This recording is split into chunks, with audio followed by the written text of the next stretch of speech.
Hey, as you are getting ready to sleep tonight, just slow down for a moment. It's Nick here, and you are not alone tonight. You do not need to understand everything that happened today or explain the thoughts that will not leave you alone. Just rest here tonight. Let these dark tales bring you comfort, calm, and deep sleep. Just a few ads in the first 10 minutes, then completely ad-free so nothing interrupts your rest. If this brings you peace tonight, I would really love it if you subscribed so more people can find this rest too. Comment where you are listening from. Now let us begin together. Owen Lessig was cropping a defensive tackle shot when his hand froze on the mouse. Not because of the collision. He'd framed that perfectly clean focus on the gap penetration, jersey number sharp. He'd frozen because of section 118, row 7, visible between the tackle's shoulder and the referee's arm, a woman with hair plastered to her skull like she'd surfaced from a pool. The stadium had been dry for 2 weeks. Owen checked the raw file timestamp. Sunny, 72 degrees. He zoomed to her face. Water ran down her cheeks. He could see moisture beading on her forehead, the fabric of her shirt clinging to her shoulders. He pulled up 6 other frames from the same sequence. She appeared in 3 of them, always in the same seat, always staring at the camera, always wet. A fleeting image surfaced in his mind. Headlights on wet pavement, rain hammering the windshield, then dissolved before he could place it. He blinked. The press box fluorescence buzzed. Someone was talking about the halftime adjustments. He filed the shot and didn't mention it to anyone. 2 weeks later, away game in Pittsburgh. He was shooting from the sideline when the tight end made a catch in the flat, and Owen tracked him upfield, motor drive rattling off a dozen frames per second. Later, uploading files in the hotel, he found her again. Section 227 this time, behind the Steelers' bench. Same wet hair, same dead pale skin, same unblinking stare into his lens. This stadium held 65,000 people. He'd been shooting from the opposite sideline. Camera angled northeast. There was no mathematical way she'd be staring directly at him unless she knew exactly where he was standing, exactly when he'd pressed the shutter. Owen opened his archive, went back 3 weeks to the preseason game in Philadelphia. He pulled a wide shot of the crowd during the national anthem and scanned faces row by row, section by section. Upper deck section 203, soaking wet on an 80-degree evening, staring at the camera. He had shot that frame from midfield. She was 200 feet away and looked directly into his lens. He closed the laptop and sat in the dark hotel room listening to traffic on the boulevard below. When he opened the laptop again and checked the image, she was still there. The franchise played in a stadium that seated 82,000. Owen had been shooting games there for 6 years, freelance at first, then staff when the previous photographer retired. He knew the light, the angles, the sight lines. He knew where to stand for a clean shot of the quarterback's release, where the shadows fell during late-season 4 o'clock starts. He knew the press box crew, the security guards, the kid who brought him coffee at halftime. Now he stood on the sideline before kickoff and scanned the crowd with his telephoto lens, section by section, face by face, looking for her. The crowd was an organism. It moved in waves, stood and sat in unison, became a single noise. Individual faces dissolved into the mass. But Owen had started seeing them as discrete units. Tens of thousands of tickets sold today, according to the press notes. Tens of thousands of people, and one of them was her. Except he never saw her during the game. Only later in the files. She appeared behind action shots, wedged into crowd photos between raised hands and turned heads, always wet, always staring. He began shooting the stands deliberately, full-frame portraits of random sections between plays. The head coach screamed at him once for missing a touchdown because Owen had turned his back on the field to photograph Section 340. Travis Kepler, the team's media director, pulled him aside after the game and told him to track the game. That's what they paid him for. Owen nodded and said nothing. That night he went through every frame from the day. She appeared in 11, scattered across sections at impossible distances, but always wet, always watching, always staring straight into his lens. He started a separate folder on his hard drive. Woman. He began cataloging every appearance. Date, section number, camera settings, distance from lens. He cross-referenced seat locations with ticket sales data he wasn't supposed to have access to, but pulled from the team's database using the media login that no one had thought to restrict. Section 118, row 7, seat 14. Season ticket holder, male, age 57. Section 227, row 12, seat 8. Single game purchaser, credit card transaction, name flagged as corporate client. Never her name. Never anyone who matched her description. Owen printed one of the images, 8 by 10, high resolution. He brought it to the stadium security office and showed it to the weekend supervisor, a man named Gaffney, who wore his belt too tight and wheezed when he climbed stairs. Gaffney studied the print, asked what the problem was. Owen told him, "She keeps appearing in my shots, different seats every game. I need to know who she is." Gaffney handed the photo back and said it could be anybody. They get tens of thousands of people through here. Owen pointed to her hair, her clothes, said she was drenched. Gaffney looked at the photo again, squinted, said it looked normal to him, asked if Owen was feeling okay. Owen took the photo back. Gaffney was still watching him with an expression that wasn't quite concern, wasn't quite suspicion. Owen folded the print and put it in his pocket. That Sunday, he shot the game from field level, and then, during a television timeout, he walked to section 118, climbed the steps to row 7. A man in a jersey was sitting in seat 14, eating nachos, watching the Jumbotron. Owen stood there holding his camera until the man noticed him. Owen asked if he'd seen a woman. Wet hair, pale skin, sits near here sometimes. The man stared at him, said he didn't know what Owen was talking about. Security escorted Owen out of the seating bowl. Travis Kepler was waiting near the tunnel and told him he was done for today, hand over the camera. Owen gave him the camera body but kept the memory cards in his vest pocket. Travis didn't check. Owen walked out through the loading dock and sat in his car in the lot while the game continued inside. He could hear the crowd noise, the muffled announcer, the scoreboard horn. He looked at his hands. They were steady now. He started the engine and drove home. Rona was at the apartment when he arrived. She taught high school English and usually spent Sundays grading papers. But today she was standing in the kitchen with her arms crossed. She said Travis had called. Said Owen had harassed a fan, left the sideline during the game. Owen told her he was fine. He was following up on something. She asked what. He walked past her to his office. 2 monitors on the desk, hard drives stacked beside the tower, cables everywhere. He powered on the system and pulled the memory cards from his pocket. Rona stood in the doorway and told him he hadn't slept in 3 days. Owen said he needed to check these files. "Owen, look at me." He didn't look. He was already importing the images, watching the thumbnails populate the screen. Kickoff, first quarter, incomplete pass, sack, punt return. And there, her face in the crowd, wet, staring. Owen said, "There she is." Rona moved closer, asked who. He pointed. Section 340, row 18, 4th seat from the aisle. Pale woman, dark wet hair, eyes locked on the camera. Asked if Rona could see her.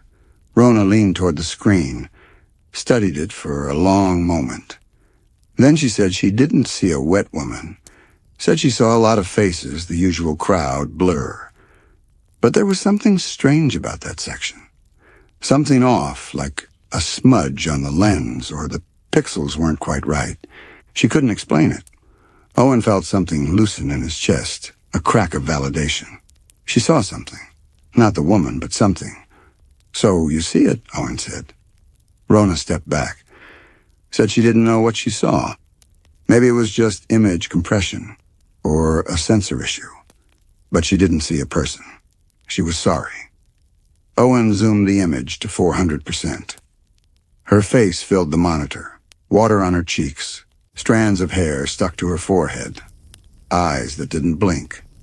Rona went quiet. Then she said she thought Owen needed to talk to someone. Owen said he needed to find her. "There's no one there, Owen. It's just a crowd." He turned in his chair. Rona's face had the expression he'd seen on Gaffney, on Travis, on the man in Section 118. The look that said he was the problem, not the woman, not the photographs. The look that meant he was alone with this. Rona told him to get some sleep, please. She left the room. Owen turned back to the monitors. He opened his archive and began pulling files at random. Games from last season, preseason, the year before. For each image, he scanned the crowd. And he found her. She'd been there all along. August 2 years ago, exhibition game, Section 104. December last season, Ravens game, upper deck. She appeared in frame after frame, always wet, always watching him through the lens. How had he never seen her before? He worked through the night. By morning, he'd found her in hundreds of photographs across 3 seasons. She appeared in home games and away games, day games and night games, indoor stadiums where rain was impossible. She appeared in shots taken from opposite sides of the field simultaneously. Different camera positions, different angles, but there she was in both frames. Rona had left a note on the kitchen counter. "Staying at Michelle's. Call me when you're ready to talk." Owen made coffee and went back to the monitors. Travis suspended him for 2 weeks. Owen didn't argue. He spent the time at home, going through his archive frame by frame. He'd been shooting professionally for 12 years. College sports, then minor league baseball, then the jump to the NFL. Nearly 50,000 images in his master library. He scanned systematically, section by section, game by game. She appeared everywhere. Thousands of frames. The pattern was irrefutable. Home games, road games, different cities, different stadiums, always in the crowd, always wet, always staring into the lens no matter where Owen had been standing when he took the shot. Sometimes she was distant, a face in the upper deck, sometimes close, 3 rows behind the bench. In one frame from a playoff game 2 years ago, she was so near the field that Owen could see individual water droplets on her skin. He printed the clearest images and pinned them to the wall of his office. 12 faces, 12 games, 12 angles, the same woman. He measured the distance between her eyes, the width of her nose, the shape of her jaw, identical. Not similar, identical down to the pixel. Owen hadn't eaten in 2 days. He stood in front of the wall and tried to see what everyone else couldn't see. The wetness, the stare, the wrongness of her presence. It was there in every frame, undeniable. But when he showed Rona, when he showed Travis, when he showed Gaffney, they saw nothing. A crowd, anonymous faces, background noise. The problem wasn't the photographs. The problem was everyone else's eyes. He started sleeping at his desk. 3 hours, 4 at most, then back to the monitors. He wrote code to batch process his archive, running facial recognition algorithms he'd pirated from a photographer forum. The software flagged thousands of matches across years, across cities, across impossible distances. Owen printed a new set of images, close-ups this time, cropped tight on her face. He spread them across the floor of his office and studied them under his desk lamp. The water on her skin had texture. He could see it beading on her forehead, running down her temples. He could see the way her hair clung to her scalp in wet ropes. It wasn't an artifact. It wasn't lens flare or sensor noise. It was water, real water. Except the photographs were dry, the paper was dry, the woman was wet in the image, but the image itself showed no physical trace of moisture. Owen touched one of the prints. The surface was smooth, matte, inert. He held it to the light. No watermarks, no staining, just ink on paper. He wondered if he was losing his mind. Then he thought, no, the woman was real. The photographs proved it. Everyone else was blind, but the camera saw her. The lens didn't lie. Owen opened his laptop and searched for news reports. Woman drowning New Jersey Stadium. Nothing. Woman found wet meadowlands. Nothing. Woman dead football game. Hundreds of results, none relevant. He refined the search, added date ranges, added keywords, pale, soaking crowd. He found an article from 4 years ago, pedestrian struck on Route 3, hospitalized in critical condition. No name, no photograph. The article was 3 paragraphs. A woman had been hit by a vehicle near the Meadowlands Sports Complex on a rainy October night. The driver fled the scene. The victim was transported to Hackensack University Medical Center with severe head trauma. Police were investigating. Owen's fingers cramped around the mouse, the grip he used when shooting in freezing November sideline wind, muscle memory misfiring. He remembered hating to drive in the rain, had avoided it whenever possible since... when? He couldn't remember when it had started. Just knew that rain on windshields made his chest tight, made him take surface streets instead of highways, made him pull over and wait for the worst of it to pass. He clicked through to the follow-up article. Hit-and-run victim remains in coma. Same woman, still unidentified. The piece mentioned brain damage, long-term care, family unable to be located. Published 6 weeks after the initial incident. After that, nothing. Story disappeared. Owen searched the hospital's name. Found a patients' rights advocacy site with a database of long-term care residents. Searched by admission date, October 4 years ago. Found a record, female, unknown identity, traumatic brain injury, non-responsive, no name, no photograph, status, institutionalized. He sat back in his chair.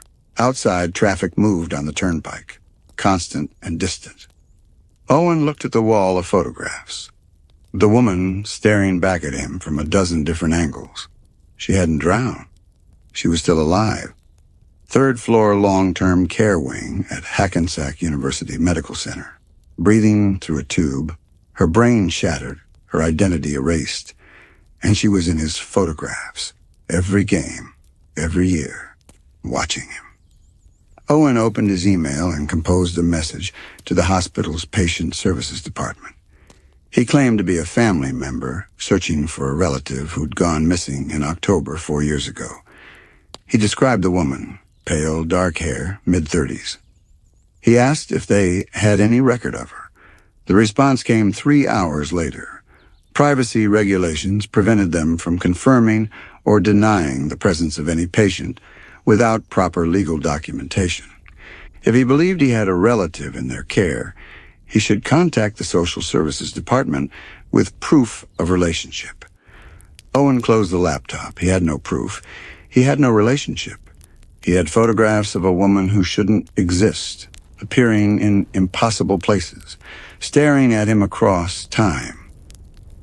He pulled up the most recent image, last Sunday's game.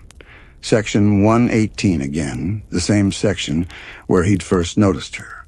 She was closer now, row 3, still wet, still staring. But something had changed. Her mouth was open slightly. He zoomed in. Her teeth were visible. Her tongue. She looked like she was trying to speak. Owen printed the image, pinned it to the wall beside the others, stepped back and studied the progression. 12 images in chronological order, left to right. In the first, she was distant, barely visible in the upper deck. In the last, she was 3 rows from the field. She was getting closer. game by game, frame by frame, moving toward him. He wondered what would happen when she reached the front row. Rona came by the apartment midweek. She still had her key, but knocked anyway. Owen heard her in the kitchen, opening cabinets, running water. She appeared in the doorway of his office, holding a glass. She looked at the wall of photographs, at the images spread across the floor, at Owen sitting at his desk, unshaved, wearing the same clothes he'd worn for 3 days. She set the glass of water on his desk and told him Travis had called her. Said the suspension was over, but Owen needed to see someone before coming back. A psychologist. Someone the team kept on retainer for player mental health issues. Owen asked if Travis thought he was crazy. Rona didn't answer. She looked at the wall again, at the 12 faces staring from the prints. She asked what he saw when he looked at those photographs. Owen told her. A woman, soaking wet, getting closer every game. Rona nodded slowly. She picked up one of the prints from the floor, studied it, put it back down. She said she was staying at Michelle's for a while. Said she loved him but couldn't watch him do this to himself. Said if he wanted to talk, really talk, not about the photographs, she'd be there. She left the glass of water on his desk. Owen heard the apartment door close. He looked at the glass. Condensation had formed on the outside, tiny droplets running down the curved surface, pooling on the wood. He picked up the glass and drank. The water was cold and tasted like nothing. Owen didn't go back to work. He stopped answering Travis's calls. He stopped answering Rona's texts. He spent the time at home, going through his archive, image by image, building a timeline. The woman's progression from distant to close, from upper deck to field level, from impossible to undeniable. He found something new. In the older photographs, 5 years ago, 6 years ago, she wasn't always wet. In some frames, she looked dry, normal, just another face in the crowd. He pulled those images and compared them side by side with the recent shots. Same woman, same bone structure, same eyes. But in the old frames, she looked alive, present, human. The wetness had started appearing 4 years ago, October, the same month as the hit and run. Owen opened the news article again, read it word by word. Rainy October night, severe head trauma. Driver fled the scene. The article didn't mention the exact date. He searched the hospital database. The admission record listed October 17th, 4 years ago. He pulled up his photo archive and filtered by date. October 17th, 4 years ago.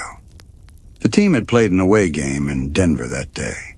He'd been in Colorado shooting from the sideline at Mile High Stadium, 1,500 miles from New Jersey. But he had photographs from that night, not from the game, personal shots. He kept a separate folder for non-work images. He opened it and found 3 frames taken from his car on Route 3. The timestamp read 11:43, October 17. Rain on the windshield, headlights reflecting off wet pavement. And in the 3rd frame, something in the road ahead, a figure, dark clothes. Hard to see through the rain and motion blur. The traffic noise from the turnpike sounded wrong, like it was coming through water. He zoomed the image. The figure was a woman. She was crossing the road halfway through the eastbound lanes.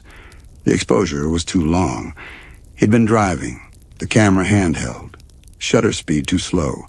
Everything was blurred except the headlights, but he could make out her shape, her posture, the angle of her head. He didn't remember taking this photograph. He checked the metadata. Canon 5D Mark III, 50mm lens. The EXIF data said 1/15th of a second. A shutter speed that should have blurred the whole frame to mush at highway speeds.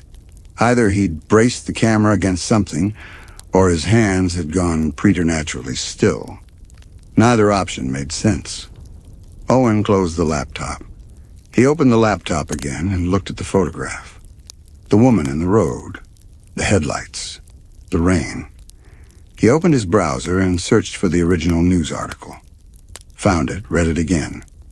The victim was crossing Route 3 near the Meadowland Sports Complex when she was struck by an eastbound vehicle. The driver did not stop. Owen had flown back from Denver that afternoon, landed at Newark at 9:30 p.m., picked up his car from long-term parking, driven west on Route 3 toward his apartment in Clifton. The memory wasn't there. He tried to pull it back. The flight, the drive, the rain, but found nothing. Just a gap. A blank space where October 17th should have been. He stood up from his desk and walked to the kitchen. The apartment was dark. He'd stopped opening the blinds weeks ago. He poured water from the tap and drank it standing at the sink. Looking at his reflection in the window, his face looked unfamiliar, thinner, older. The face of someone he didn't recognize. He went back to the office and opened his archive. Pulled every photograph from October 17th, 4 years ago. There were 312 images. Game shots from Denver, crowd shots, sideline shots, and at the end of the sequence, the 3 frames from Route 3. He deleted them. Then he opened the trash folder and looked at the thumbnails. 3 images. Rain. Headlights. A figure in the road. He could delete them permanently. Empty the trash. Erase them from the drive. His finger hovered over the delete key. He restored the files instead. Owen opened Photoshop and loaded the 3rd frame from Route 3. The woman in the road. He used the sharpen filter, adjusted the exposure, pulled detail from the shadows. Her face was still blurred, but he could see features now. Dark hair, pale skin, mid-30s. He opened one of the recent stadium photographs. The woman in section 118, row 3, soaking wet, staring at the camera. He placed the 2 images side by side. Same woman. Owen sat back in his chair. His molars ached from clenching. Copper taste flooded his mouth. He closed Photoshop and opened his browser and searched for dissociative amnesia, traumatic events memory loss. Found articles about PTSD, repressed memories, the brain's ability to erase unbearable experiences. Found case studies of people who'd committed acts they couldn't consciously recall. Found a forum where someone described waking up in their car with no memory of driving there. Blood on their clothes, unable to account for 6 hours. He closed the browser. Opened his email. Found messages from Rona, from Travis, from his mother. Dozens of unread messages asking if he was okay, asking him to call, asking him to please respond. He deleted them all. Then he opened a new message and typed the hospital's patient services email address into the recipient field. Wrote, "I need to know if you have a patient admitted October 17th, 4 years ago, female, hit-and-run victim. I need to see her." He sent the message before he could reconsider. The response came the next morning. The same form letter about privacy regulations. But at the bottom, a single line. "If you believe you have information relevant to this patient's case, please contact the Hackensack Police Department." Owen looked at that line for 20 minutes. Then he called the police department, gave his name, said he had information about a hit-and-run from October 17th, 4 years ago. The dispatcher transferred him to a detective. The detective asked what kind of information. Owen said he had photographs from that night. The detective asked him to come in. Owen hung up. He sat at his desk and looked at the wall of photographs. 12 images of the woman, soaking wet, getting closer, staring at him across years of games, across impossible distances, across the gap between what happened and what he could remember. He opened Photoshop again. Loaded the photograph from Route 3 one more time. The woman in the road, the headlights, the rain. He selected the sharpen tool and began working on her face, pulling a detail from the blur, reconstructing features from noise and shadow. He worked for 6 hours without stopping. By the time he finished, her face was clear, recognizable. Wet hair stuck to her forehead, pale skin, eyes that looked straight into the lens. He saved the file. Then he opened a new browser tab and searched for Hackensack University Medical Center long-term care facility. Found the address. Looked at it on a map. 20 minutes from his apartment. He hadn't visited the woman. Didn't know her name. Didn't know if she was still alive, but he could find out. Owen grabbed his car keys and walked out of the apartment. The sunlight was harsh after weeks of closed blinds. He got in his car and drove east on Route 3, the same road from 4 years ago, the same direction he'd been traveling when he took the photograph. He didn't remember the accident. Couldn't pull back the moment of impact, the sound of her body hitting the hood, the choice to keep driving. But the photograph remembered. The camera didn't lie. The hospital was a concrete structure with narrow windows and a parking garage that smelled like exhaust and disinfectant. Owen parked on the 3rd level and sat in his car, engine off, hands on the steering wheel. He'd driven here on autopilot, barely registering the turns, the traffic lights, the route that felt too familiar for a place he'd never consciously visited. He got out of the car and walked to the elevator, pressed the button for the ground floor. The elevator doors opened, and he stepped into a lobby with beige tile and fluorescent lights and a reception desk where a woman in scrubs asked if she could help him. Owen said he was looking for a patient. Long-term care. Female. Admitted 4 years ago, traumatic brain injury. The woman at the desk looked at him for a long moment. Then she asked for his ID. Owen showed her his driver's license.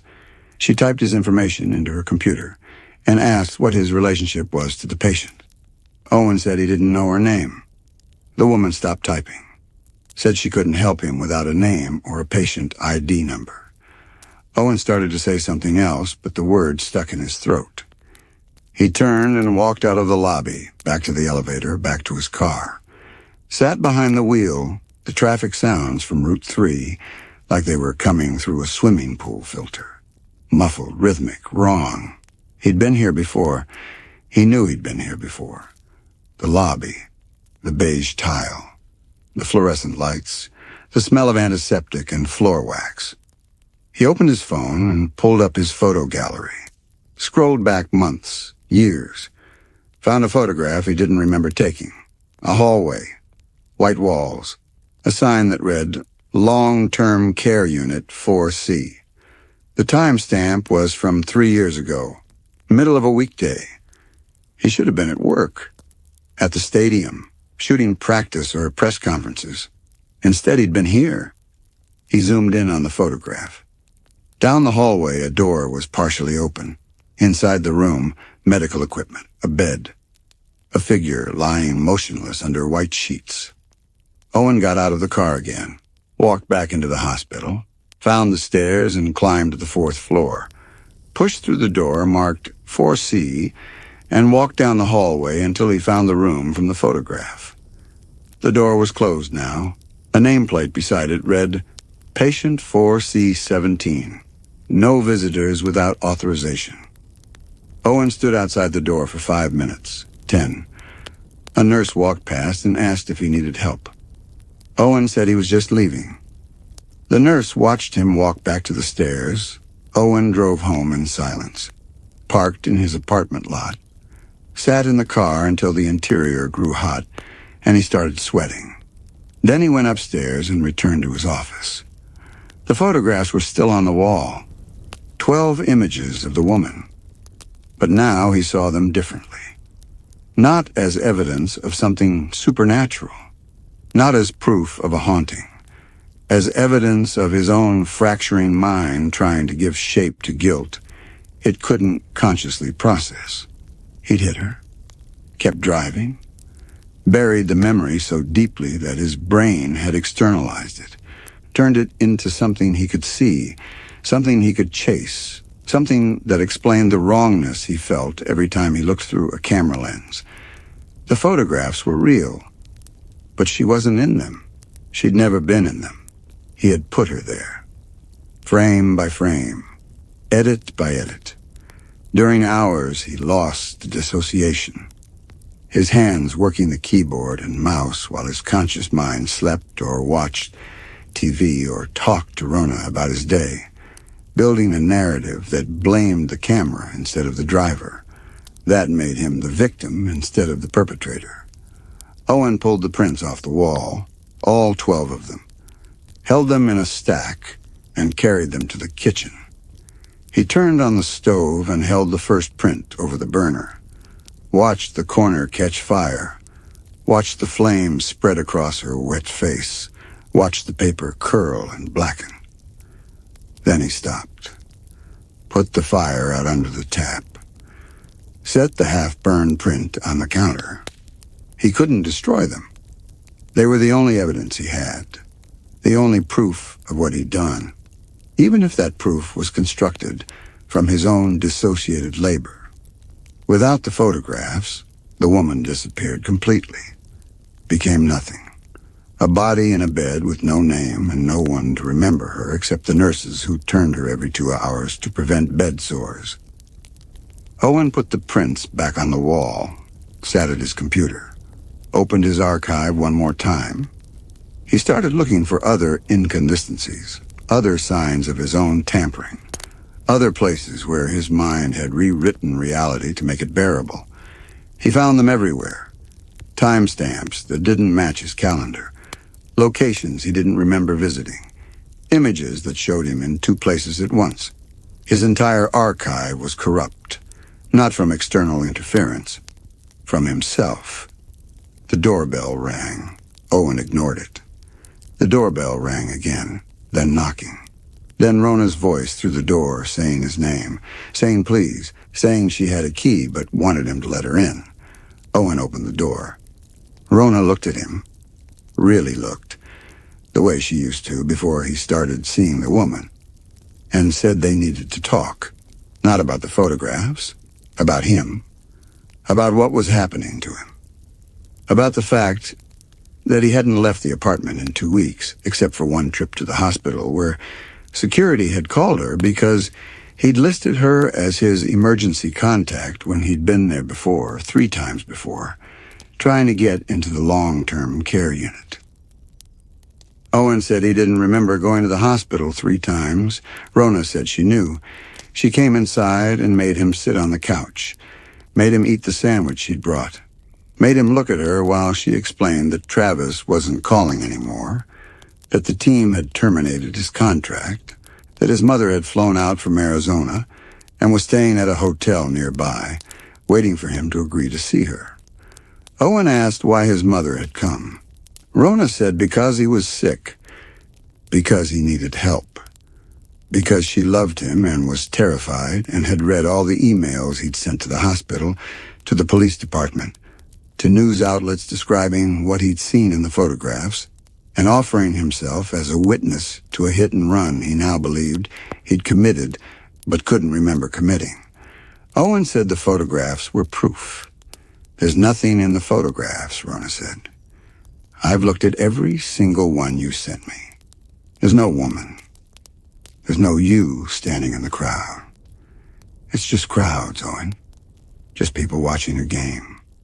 Owen stood up from the couch, went to his office, pulled up an image on his monitor, the woman in section 118, row 3, water running down her face, eyes locked on the camera. He pointed at the screen. Rona looked, shook her head, said she was sorry, but she didn't see anyone. Owen zoomed the image to 400%. Her face filled the monitor, every detail visible. The wet strands of hair, the pale skin, the open mouth trying to speak. Right there, Owen said. Rona was quiet for a long time. Then she said the only person she could see was him. His reflection in the monitor, unshaved, thin, eyes too wide. Owen looked at his reflection. He looked at the image behind it. The woman was there. He could see her. She was right there. But Rona couldn't. And Travis couldn't. And Gaffney couldn't. and no one could accept him. Owen closed the laptop. Rona said there was a doctor, someone who specialized in trauma and dissociation, someone who could help him untangle what was real from what his mind had constructed to protect him from something unbearable. Owen asked if Rona thought he'd hit someone. Rona said she didn't know, said the photograph from Route 3 was blurry and dark and could have been anything. A tree branch, a sign, an overpass shadow, said even if he had hit someone, even if the worst thing was true, he needed help. Needed someone who could help him remember, or help him accept that he'd never remember, or help him live with the uncertainty. Owen said he didn't want uncertainty. He wanted to know. Then see the doctor, Rona said. Owen looked at the wall of photographs. The woman staring back at him from 12 different angles, 12 different moments, 12 different edits he'd made during hours he couldn't recall. He said, okay. The doctor's office was in a medical building 10 minutes from Owen's apartment. Rona drove him there and waited in the lobby while he sat across from a woman in her 50s who asked him to describe what he'd been experiencing. Owen told her about the photographs, about the woman, about the way she'd been getting closer, game by game, until he'd started finding himself in the frames too, standing in crowds he didn't remember joining. The doctor took notes and asked if he'd ever experienced gaps in his memory before. Owen said no. She asked if he'd ever had trouble distinguishing between what he'd actually done and what he'd only imagined doing. Owen said he didn't think so. She asked about alcohol, drug use, head injuries, family history of mental illness. Owen answered the questions mechanically. The doctor's office had cream-colored walls and a window that looked out at a parking lot. A framed print of a beach scene hung behind her desk. Generic, calming, designed to soothe without being memorable.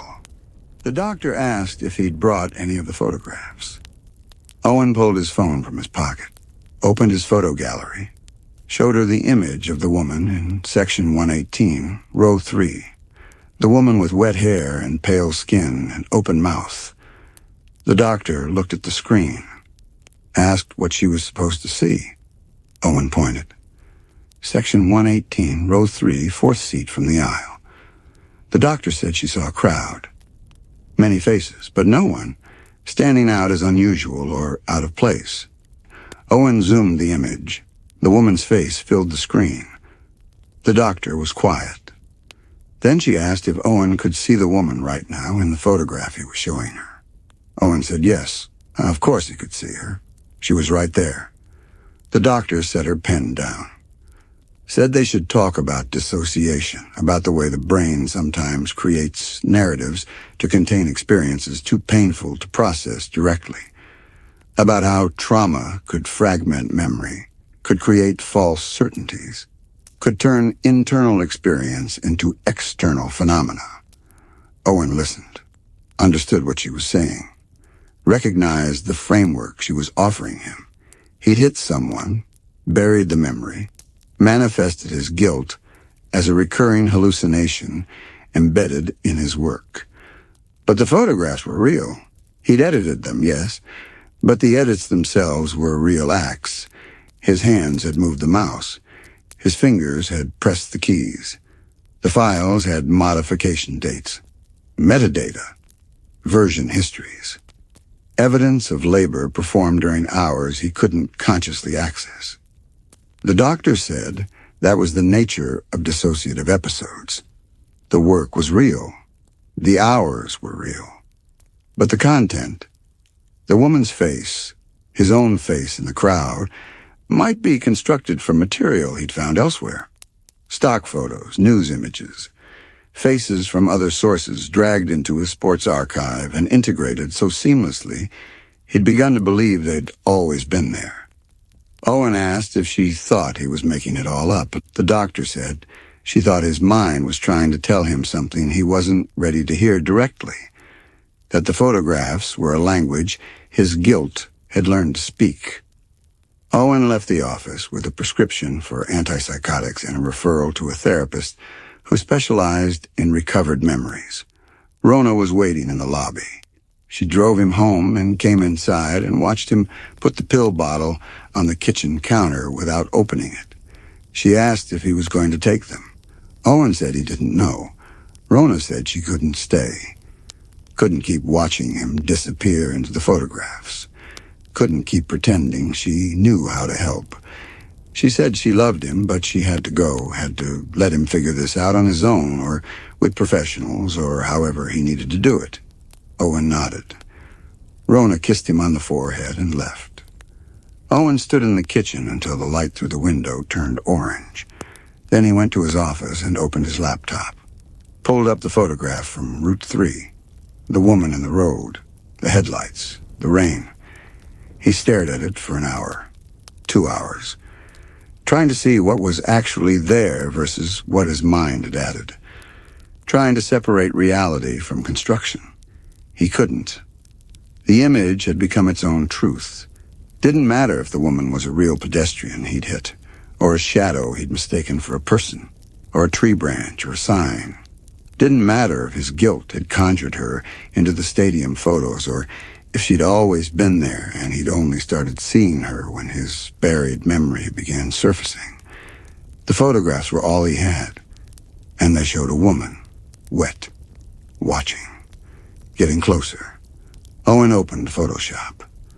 Loaded his most recent stadium shot from the last game he'd worked before the suspension. He scanned the crowd. Found her in section 340, row 2. Closer than she'd ever been. And beside her, himself. Dark jacket. Face turned toward the camera. Eyes meeting his own across the impossible distance between photographer and spectator. He'd put himself there. During an episode he couldn't remember. Editing himself into the crowd he'd photographed from the sideline. Owen selected the clone stamp tool. Positioned the cursor over his own face. Hesitated. If he removed himself from the photograph, what would remain? Just the woman? Just the crowd? Just evidence of his fracturing mind? He saved the file without making changes. Closed Photoshop. Opened his browser and pulled up the news article about the hit and run. Read it one more time. The victim was crossing Route 3 near the Meadowlands Sports Complex when she was struck by an eastbound vehicle. The driver did not stop. Owen typed a new search. Route 3 security cameras, October 2021.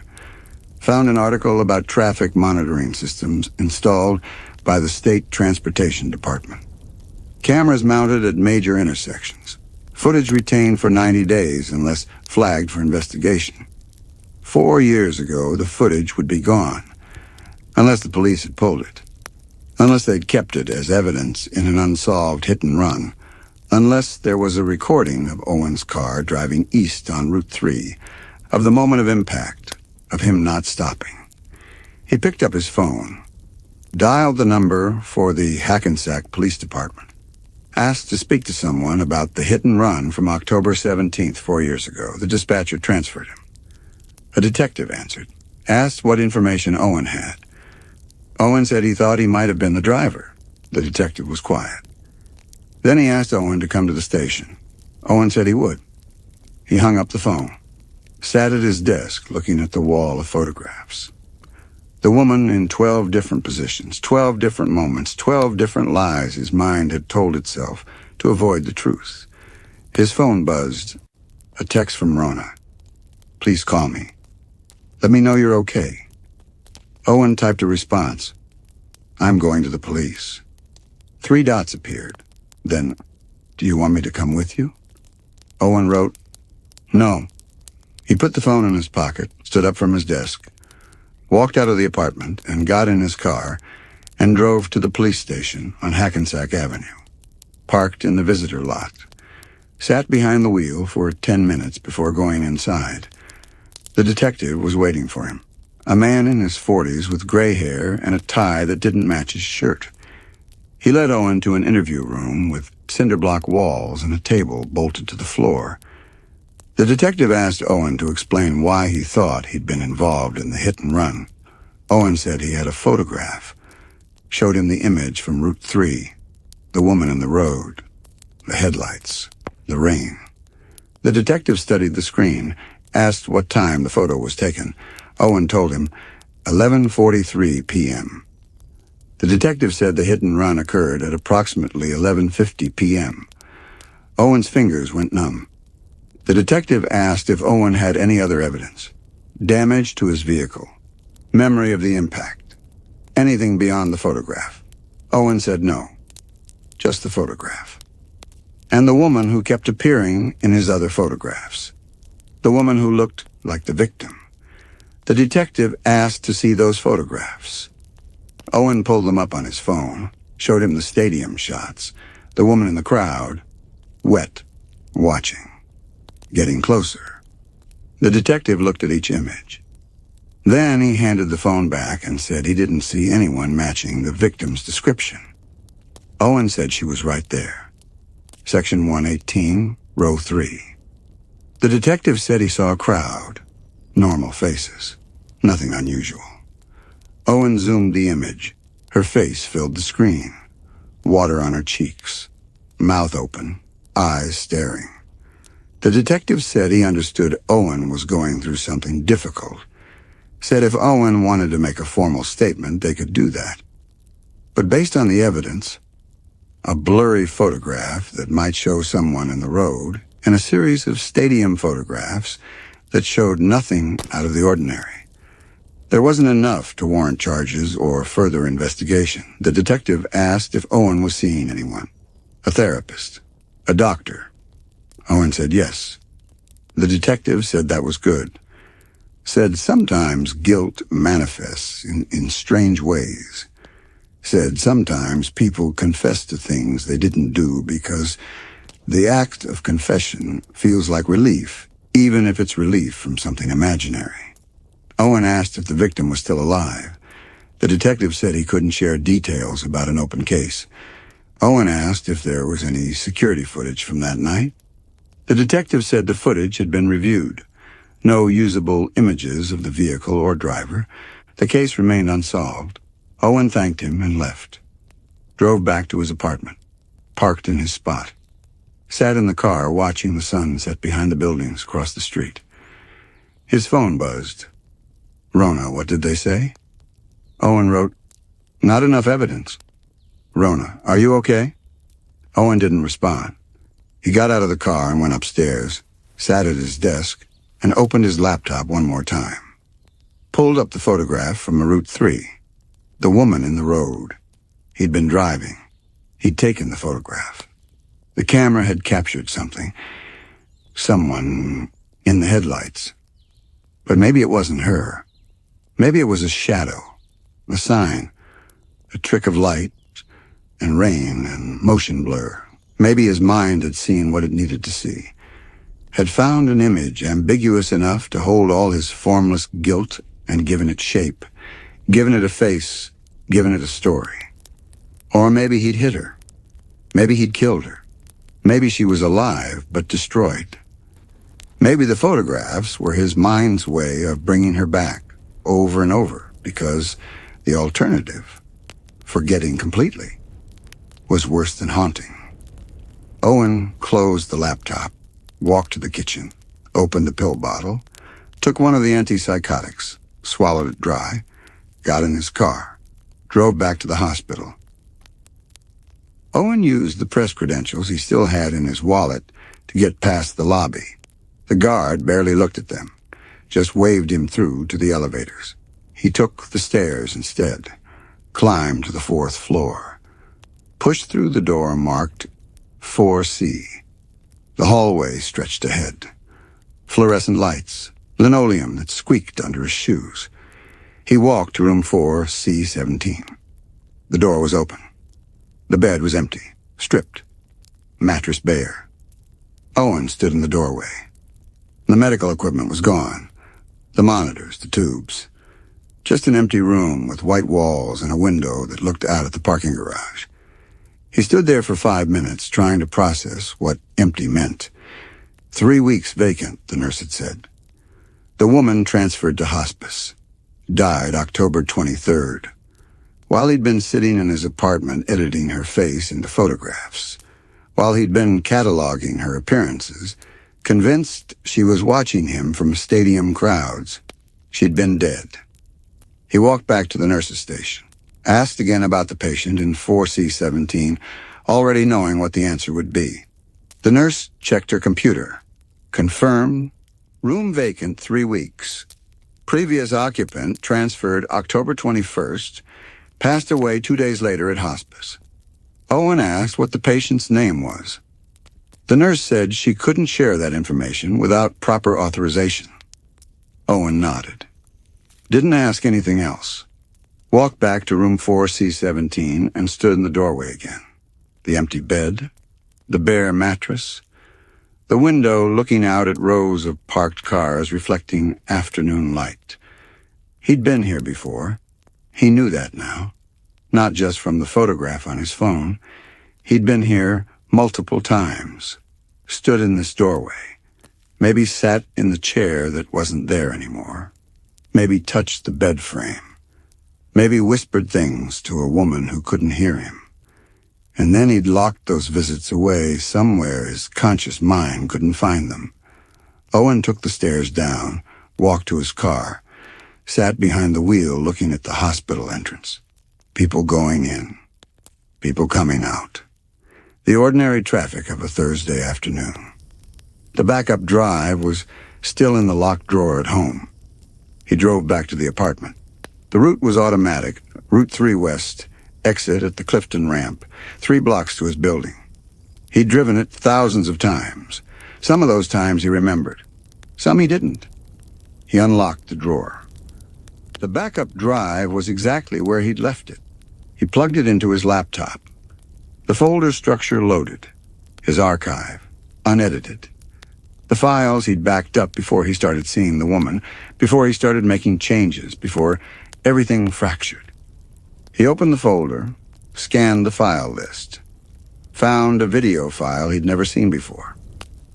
Creation date, October 21st, 3 weeks ago. The day the nurse said the woman had been transferred to hospice. File name, 4C17.mp4. Owen stared at the file name. His hand hovered over the trackpad. He clicked the file. The video player opened, loading, buffering. Then the image appeared. Handheld footage. The hospital hallway. His breathing on the audio track. Shallow, rapid catching in his throat. The camera pushed through the doorway of room 4C17. A woman in the bed. Tubes in her throat. Monitors beeping. Her face was slack, eyes half open, but seeing nothing. Brain dead. The camera moved closer. Zoomed in on her face. Dark hair against the white pillow. Pale skin. Mid-30s, though it was hard to tell with the damage, with the months or years of being kept alive by machines. The woman from the photographs. Owen's voice on the recording, barely a whisper. I'm sorry. Pause. I'm sorry. Longer pause. I'm sorry. The timestamp in the corner advanced. 1 minute, 5 minutes, 30 minutes, an hour. Owen fast-forwarded. The video kept going. His recorded voice continued, sometimes in bursts, sometimes with long silences between words. 2 hours, 4 hours, 6 hours. The entire video was 6 hours and 42 minutes long. 6 hours of Owen standing beside her bed, filming her face, whispering the same 2 words over and over and over. I'm sorry. I'm sorry. I'm sorry. Owen stopped the video, closed the player, sat back in his chair. He'd been there, had visited her in the hospital, had stood beside her bed for nearly 7 hours on the day she was transferred to hospice. Maybe the last time anyone had been in the room with her before they moved her, had recorded it all and then hidden the file on his backup drive, buried it in a folder he'd locked away and forgotten about. Or had he known exactly what he'd done and simply couldn't let himself remember? The woman in the video looked nothing like the woman in his stadium photographs. She wasn't wet, wasn't staring, wasn't watching. She was barely alive.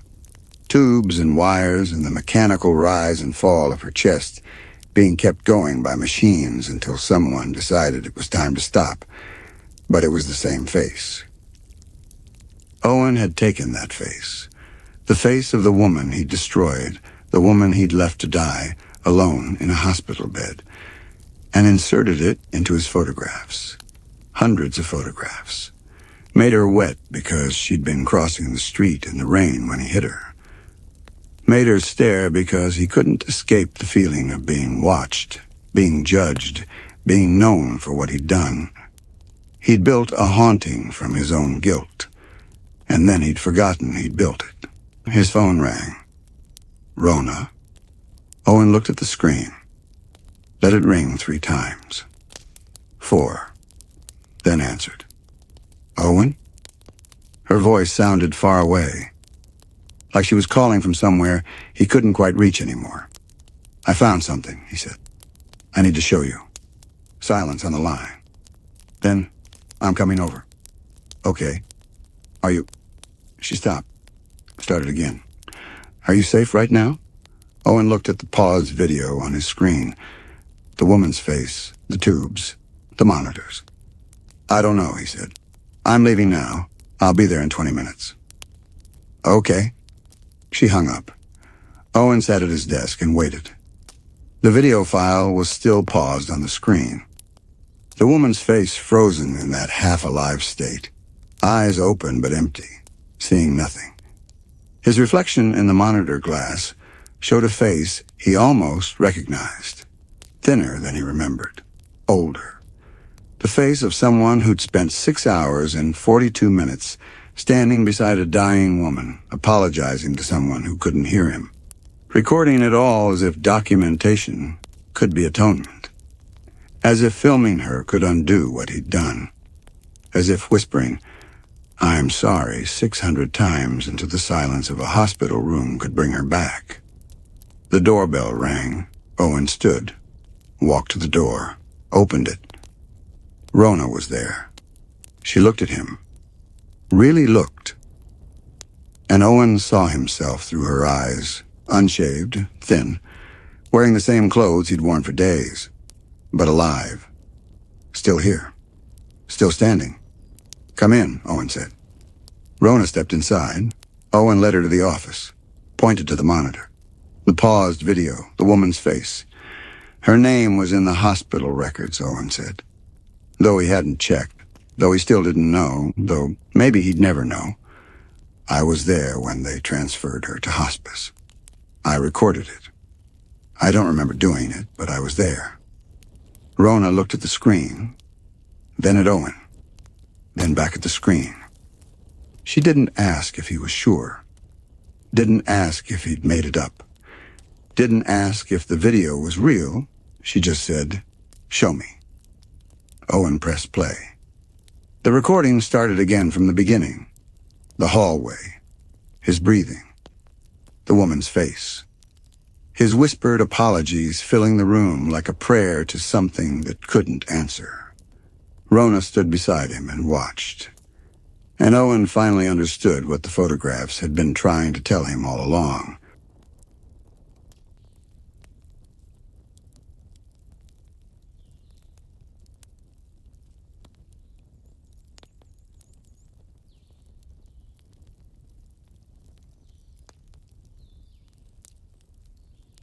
The telegram had reached Hollis Brennan on a Thursday, and by Saturday he was standing in the marble entrance hall of the Fifth Avenue mansion, listening to Lydia Greylock explain why her father had locked himself inside a house 30 miles north and allowed the pipes to freeze.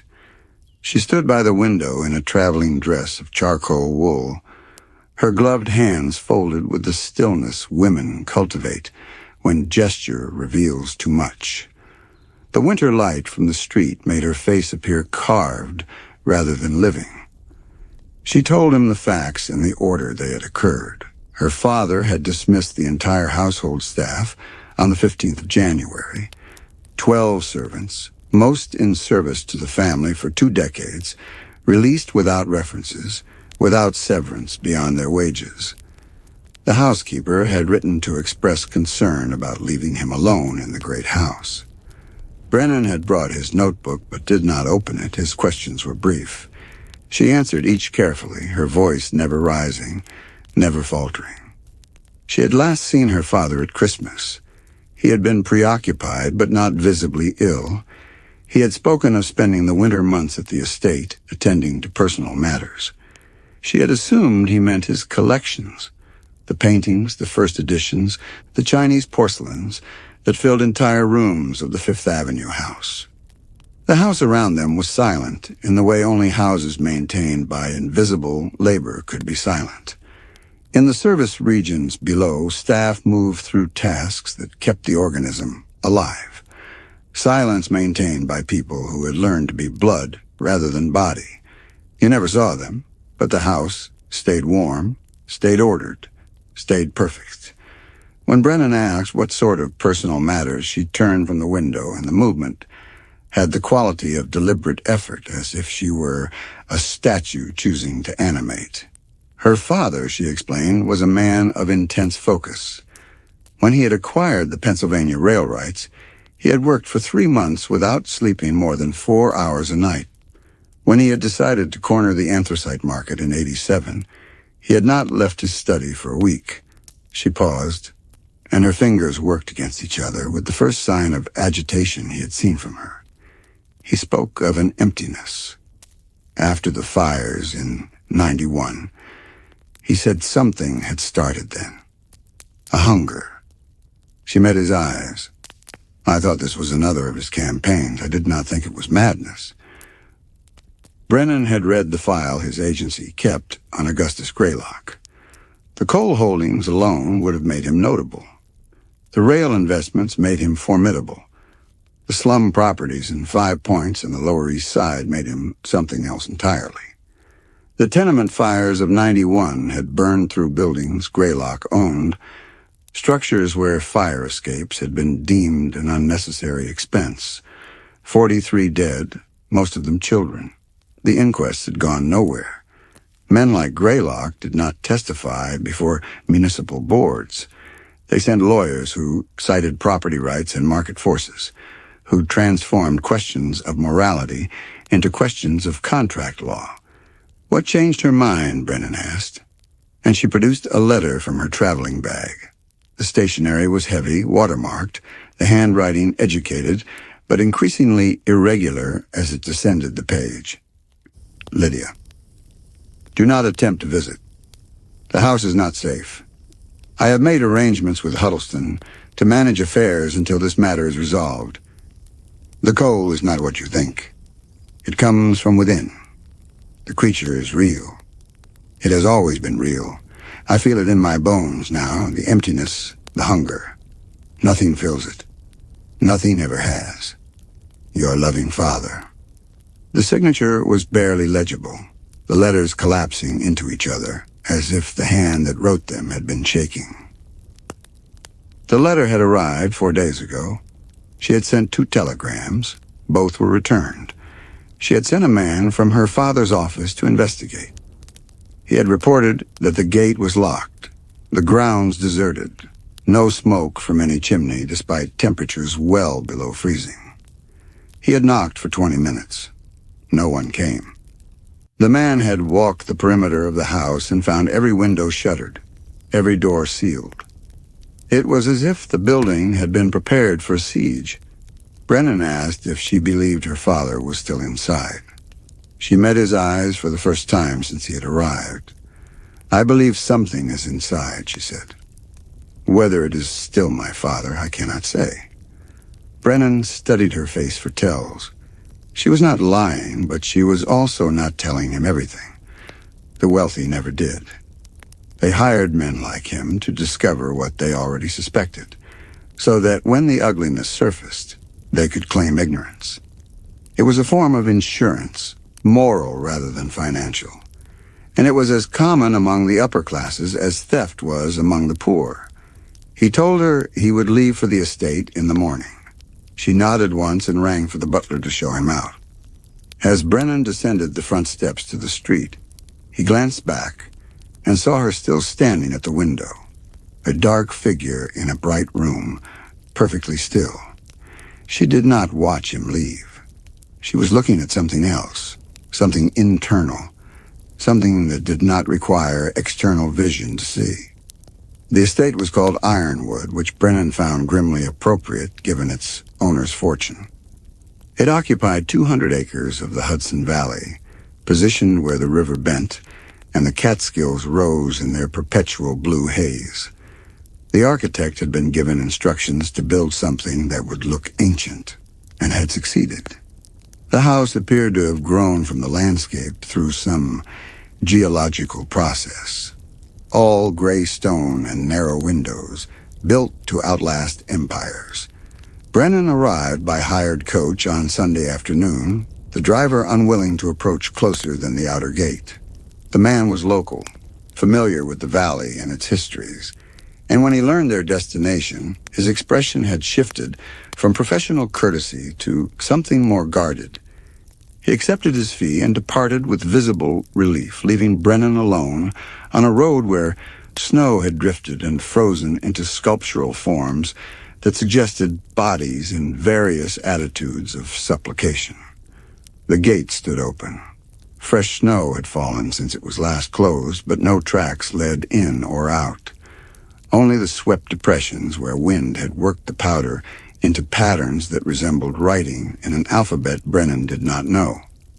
The metal of the gate itself was ornate, worked with designs that might have been ivy or might have been something more deliberate, a pattern that repeated without quite resolving into recognizable form. He walked the quarter-mile approach through grounds that had been designed to impress and now served only to oppress. The ornamental plantings had gone wild or died. The prospect walks were buried. The statuary stood wrapped in canvas that had torn and flapped in the wind, revealing fragments of marble anatomy, a stone nymph's arm, a satyr's leering face, the goddess Diana with her bow, her expression eroded by weather into something that might have been ecstasy or agony. The sculptures had been imported from Italy at great expense, arranged according to some aesthetic principle that Brennan did not understand and that seemed now to have been a waste of both money and marble. The house rose before him like a rebuke. It was larger than he had imagined. 3 stories of granite and slate, with a tower at the eastern corner that suggested baronial pretension. The windows were dark, all of them. Not curtained, but dark in a way that suggested nothing living moved behind them. The architecture was meant to evoke strength, permanence, the kind of building that would stand for centuries. But there was something wrong in the proportions, something that made the eye slide away rather than rest comfortably. The windows were too narrow for the walls that contained them, the doors too heavy for the frames.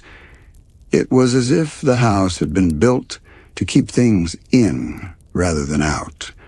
Brennan had been a private investigator for 8 years, long enough to develop instincts about buildings that couldn't be named but could be trusted.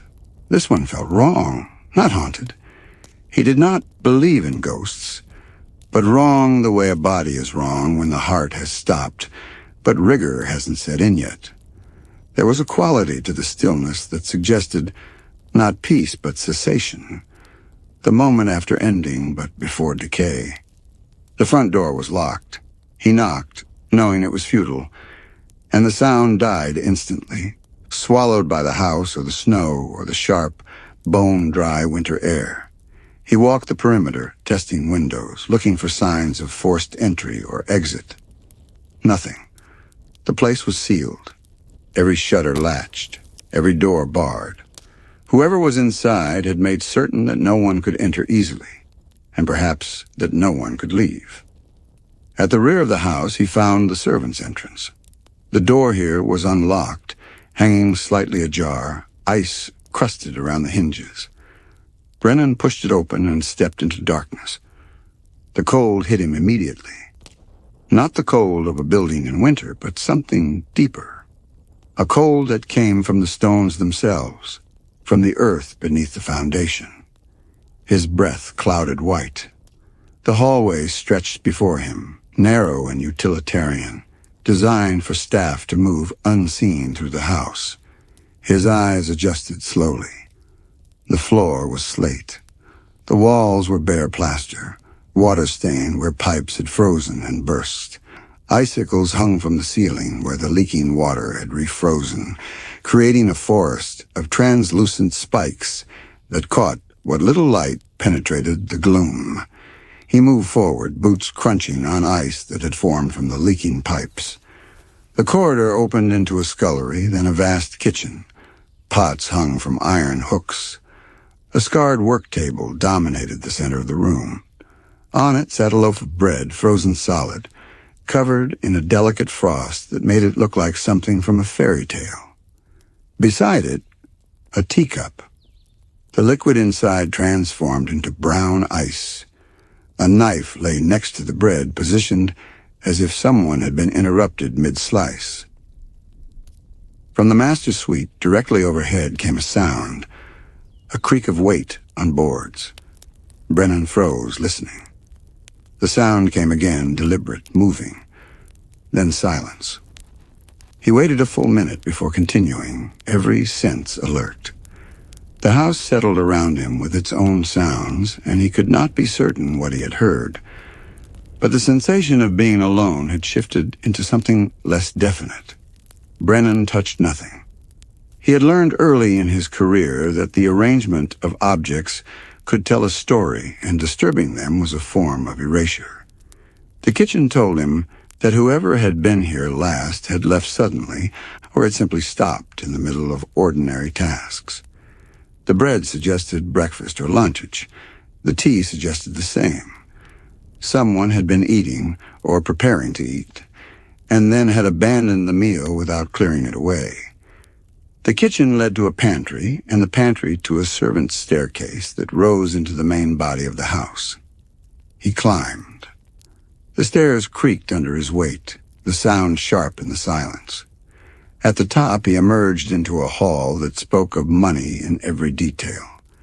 The Turkish runner down the center, the William Morris wallpaper, the gasoliers that would have flooded the space with light when lit, but now hung dormant and faintly sinister, their glass shades coated with dust. The cold was worse here.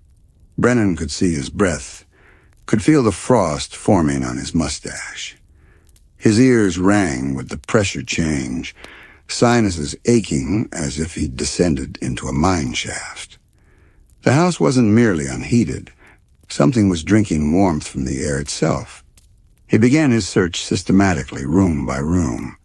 The library first, shelves to the ceiling, leather spines with gold stamping, a globe the size of a carriage wheel. The chairs were positioned as if someone had just left them, a book open on a side table. Brennan looked at the title, The Jesuit Relations, an account of French missionaries among the indigenous peoples of New France. The page was turned to a section on winter survival, and someone, Greylock presumably, had underlined a passage in a pencil. The savages speak of a spirit they call the Wendigo, which possesses men who have known starvation and drives them to unnatural hungers. Those afflicted are said to feel an emptiness that can never be filled, no matter how much they consume.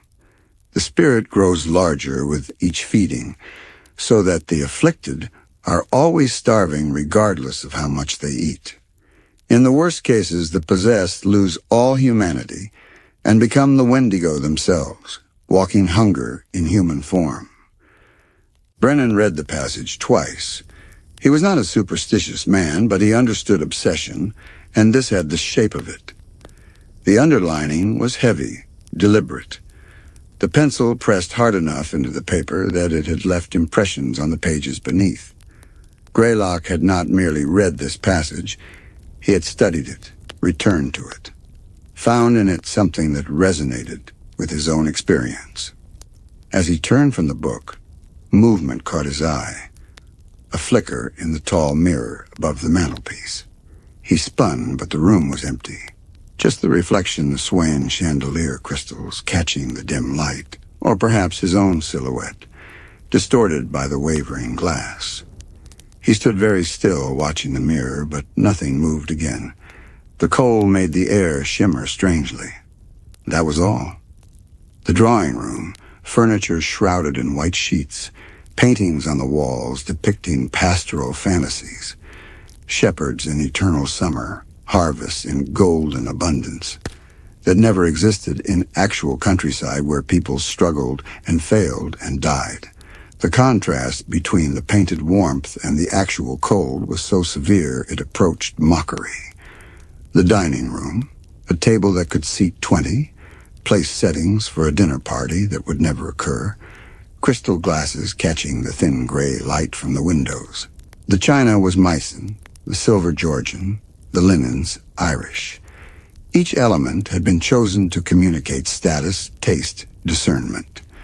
But the communication required an audience, and the audience had departed, leaving only the objects in their mute arrangement. He found the Baron's study on the second floor. The desk was mahogany, massive, its surface covered with papers that had been disturbed by no hand but their owners. Brennan examined them carefully. Financial records, mostly. Coal production reports from mines in Pennsylvania. Shipping manifests for anthracite transported up the Hudson. Eviction notices for tenants in arrears, stamped and dated, ready to be delivered. A letter from a reverend in 5 Points begging for relief for families turned out in the dead of winter, children among them, with nowhere to go and no means of staying warm. The letter had been crumpled, then smoothed flat again, as if the Baron had struggled with it. In the margin, in Greylock's hand, a single notation. Business is business. Brennan felt something shift in his understanding of the man. Not sympathy. He had seen too many victims of men like Greylock to manage sympathy, but a kind of recognition. The Baron was not merely wealthy. He was wealthy in the vigilant way, the kind that required constant watchfulness. And somewhere in that process, the original purpose of wealth, to provide security, comfort, freedom, had been lost entirely, replaced by acquisition as its own end. He continued upstairs. The bedrooms were numerous, each decorated with museum exactness. Impersonal as stage sets, perfect as rooms no one was meant to live in. Egyptian cotton sheets that no one slept on. Persian rugs that no one walked across. Wardrobes filled with clothes that no one wore. It was a museum of domesticity. All the trappings of life with none of the living. In what was clearly the master suite, he found the Baron's wardrobe standing open, suits hanging in neat rows, each one tailored to a body that no longer matched the measurements. On the floor, scattered like evidence of struggle, were 3 overcoats, each heavier than the last, a wool topcoat, a fur-lined greatcoat, a bearskin that must have weighed 20 pounds. The Baron had tried to dress against the cold, and then at some point, he had stopped. Brennan could reconstruct the progression, the recognition of cold, the attempt to combat it through clothing, the failure of clothing to provide warmth, and finally the abandonment of the attempt. What came after that abandonment, Brennan did not yet know. He returned to the main staircase and descended to the entrance hall. The staircase was grand, designed to make an impression, and it succeeded even now in its abandonment. The newel posts were carved with acanthus leaves. The banister was rosewood, polished to a deep glow that not even weeks of cold could entirely diminish. At the base of the stairs hung a portrait of Augustus Greylock in his prime, 50 years old perhaps, his face unlined, his eyes direct, his posture suggesting a man who had never questioned his right to occupy space. Brennan stood looking at the portrait for a long moment. The man depicted there bore little resemblance to what Brennan expected to find. The painted Greylock radiated confidence, control, the certainty of a man who had mastered his world. Whatever had happened in the weeks since the servants were dismissed had transformed that man into something else. At the base of the stairs, Brennan stopped. He had been hearing something for several minutes without consciously acknowledging it. A sound so faint it might have been the settling of the house, or water dripping somewhere in the frozen pipes, or his own pulse in his ears. He listened. The sound came again, a rhythmic scraping, metal on stone from somewhere below, and beneath it, or perhaps as part of it, something else, a soft grinding, fleshy and wet, like teeth working against something hard. The sound stopped, started again, followed him as he moved toward the basement door, always at the same distance, always below. The house had a basement, and of course it did. A house this size would need extensive cellars for storage, for the furnace, for the mechanisms that kept the upper floors habitable. Brennan had not yet found the way down. He searched and found it behind a door he had taken for a closet. A steep staircase descending into darkness thick enough he could taste coal dust before he'd gone 3 steps, feel stone-cold air settle in his lungs like water. The scraping sound came from below, intermittent, purposeful. Someone was down there. Someone was moving. Brennan had brought matches and a small lantern. He lit it now, the flame guttering in a draft he could not identify. The light pushed back the darkness by perhaps 6 feet. Beyond that, nothing. He descended. The stairs were stone, worn smooth in the centers by generations of servants carrying supplies. The walls were close, the ceiling low. The temperature dropped with each step until Brennan felt the cold as a physical pressure against his chest, forcing him to work for each breath. His lantern created a small sphere of yellow light that moved with him through the dark, illuminating stone and shadow and nothing else.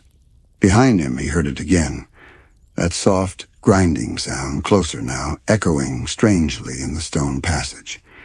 He turned, but his light revealed only the stairs he had just descended. When he moved forward again, the sound moved with him. The basement opened into a maze of rooms, storage chambers mostly, their purposes obscure. A wine cellar with empty racks, the bottles long since consumed or removed. A room containing nothing but broken furniture, legs of chairs pointing upward like the limbs of overturned insects. Another room filled with steamer trunks, their contents unknown and unknowable. The leather straps that bound them cracked and brittle with age. The scraping sound was louder now. Brennan followed it through the maze, his sense of direction failing in the identical stone corridors. The lantern light caught movement ahead, a flicker of shadow that might have been a rat, or might have been something larger, something that moved with deliberation rather than instinct. And beneath the scraping, that other sound continued, grinding, patient, rhythmic. Something being worked between teeth. He turned a corner and found a door standing open. Light spilled through. Not lamplight, but the gray wash of daylight from a window set high in the wall. The sounds came from within. Brennan stepped through the doorway and saw him.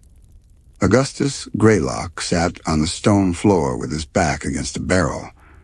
He was skeletal, his flesh withdrawn from his bones, his clothes hanging on him like drapes on furniture. His skin had gone translucent the way starvation makes it. Blue veins visible at the temples and wrists. His eyes, sunken deep in their sockets, tracked Brennan's approach with the slow, deliberate movement of a man conserving energy. The face bore little resemblance to the portrait in the entrance hall. This was a face that had been consumed from within, hollowed out, reduced to its essential architecture. In his hands he held a piece of coal. He was scraping it across the floor, back and forth, creating a mark that resembled writing but resolved into nothing when Brennan tried to read it. But that was not all. As Brennan watched, the Baron lifted the coal to his mouth. The grinding sound came again, his teeth working against the anthracite, not biting through, but worrying at it, tasting it, as if trying to extract some essence from the stone. Black dust collected at the corners of his mouth. "Mr. Greylock," Brennan said. The Baron's head turned. The movement took several seconds, as if his neck were frozen and had to be manually rotated. When he spoke, his voice was a whisper, but it carried perfectly in the stone room. "You should not have come." His eyes drifted past Brennan to the darkness behind him. "It's hungry. It smells the warmth on you." Brennan set the lantern on the floor and crouched, keeping his distance, assessing. The Baron was dying. That was obvious. Hypothermia, probably, combined with starvation and dehydration. How long had he been down here? Days? Weeks? The body before him suggested the latter. This degree of deterioration required time. The Baron's tongue emerged, black with coal dust, and ran across his cracked lips. "Lydia sent me," Brennan said, keeping his voice steady. "She's concerned." Something that might have been a smile pulled at the Baron's mouth. Black spittle gathered at the corner. Lydia. Sweet Lydia. She should let it finish. He lifted the coal again, and for a horrifying moment, Brennan thought he would bite down hard to try to consume it whole. Instead, he just held it near his face, inhaling as if it had a scent. "Tastes like emptiness," he whispered. "The only thing that feels real." "Let what finish?" The Baron's eyes drifted past Brennan to the shadows behind him. "The Wendigo. It's here. It's been here all along. I thought I could... I tried to..." His hand tightened on the coal, and it crumbled to dust between his fingers. "Nothing fills it. Do you understand? Nothing I eat. But I am empty. I acquire, but I am empty. I build, and I am still empty." Brennan had interviewed madmen before. The trick was to meet them where they lived, to move through their delusion, until you found the door back to the world. "Where's the Wendigo now?" he asked. The Baron's hand lifted, trembling, and pointed toward the darkness at the far end of the room. There. Always there. Waiting. Brennan rose and lifted his lantern. The light swept across the room, revealing what he had not seen in the dimness. The space extended far beyond where he stood, opening into a cavern that must run the length of the entire house. And it was full. Coal. Tons of it. Mountains of anthracite piled to the ceiling, black and gleaming in the lamplight. Between the coal pile, stacked with geometric exactness, were cords of wood, oak and maple and ash, cut and split and arranged in walls that stretched into the darkness, and beyond that, barely visible, the curved tops of barrels. Dozens of them. Hundreds. Brennan walked forward slowly, the lantern extended before him. The cavern was not natural. It had been excavated, enlarged, transformed into a storage facility of staggering capacity. The coal alone represented a fortune, the wood another. The barrels, when he reached them and read the stenciling on their sides, proved to contain heating oil. He turned back to where the Baron sat, a tiny figure in the vastness of his hoard. "All this," Brennan said, and his voice echoed strangely in the space. "All this, and you're freezing to death." The Baron's head moved in what might have been a nod.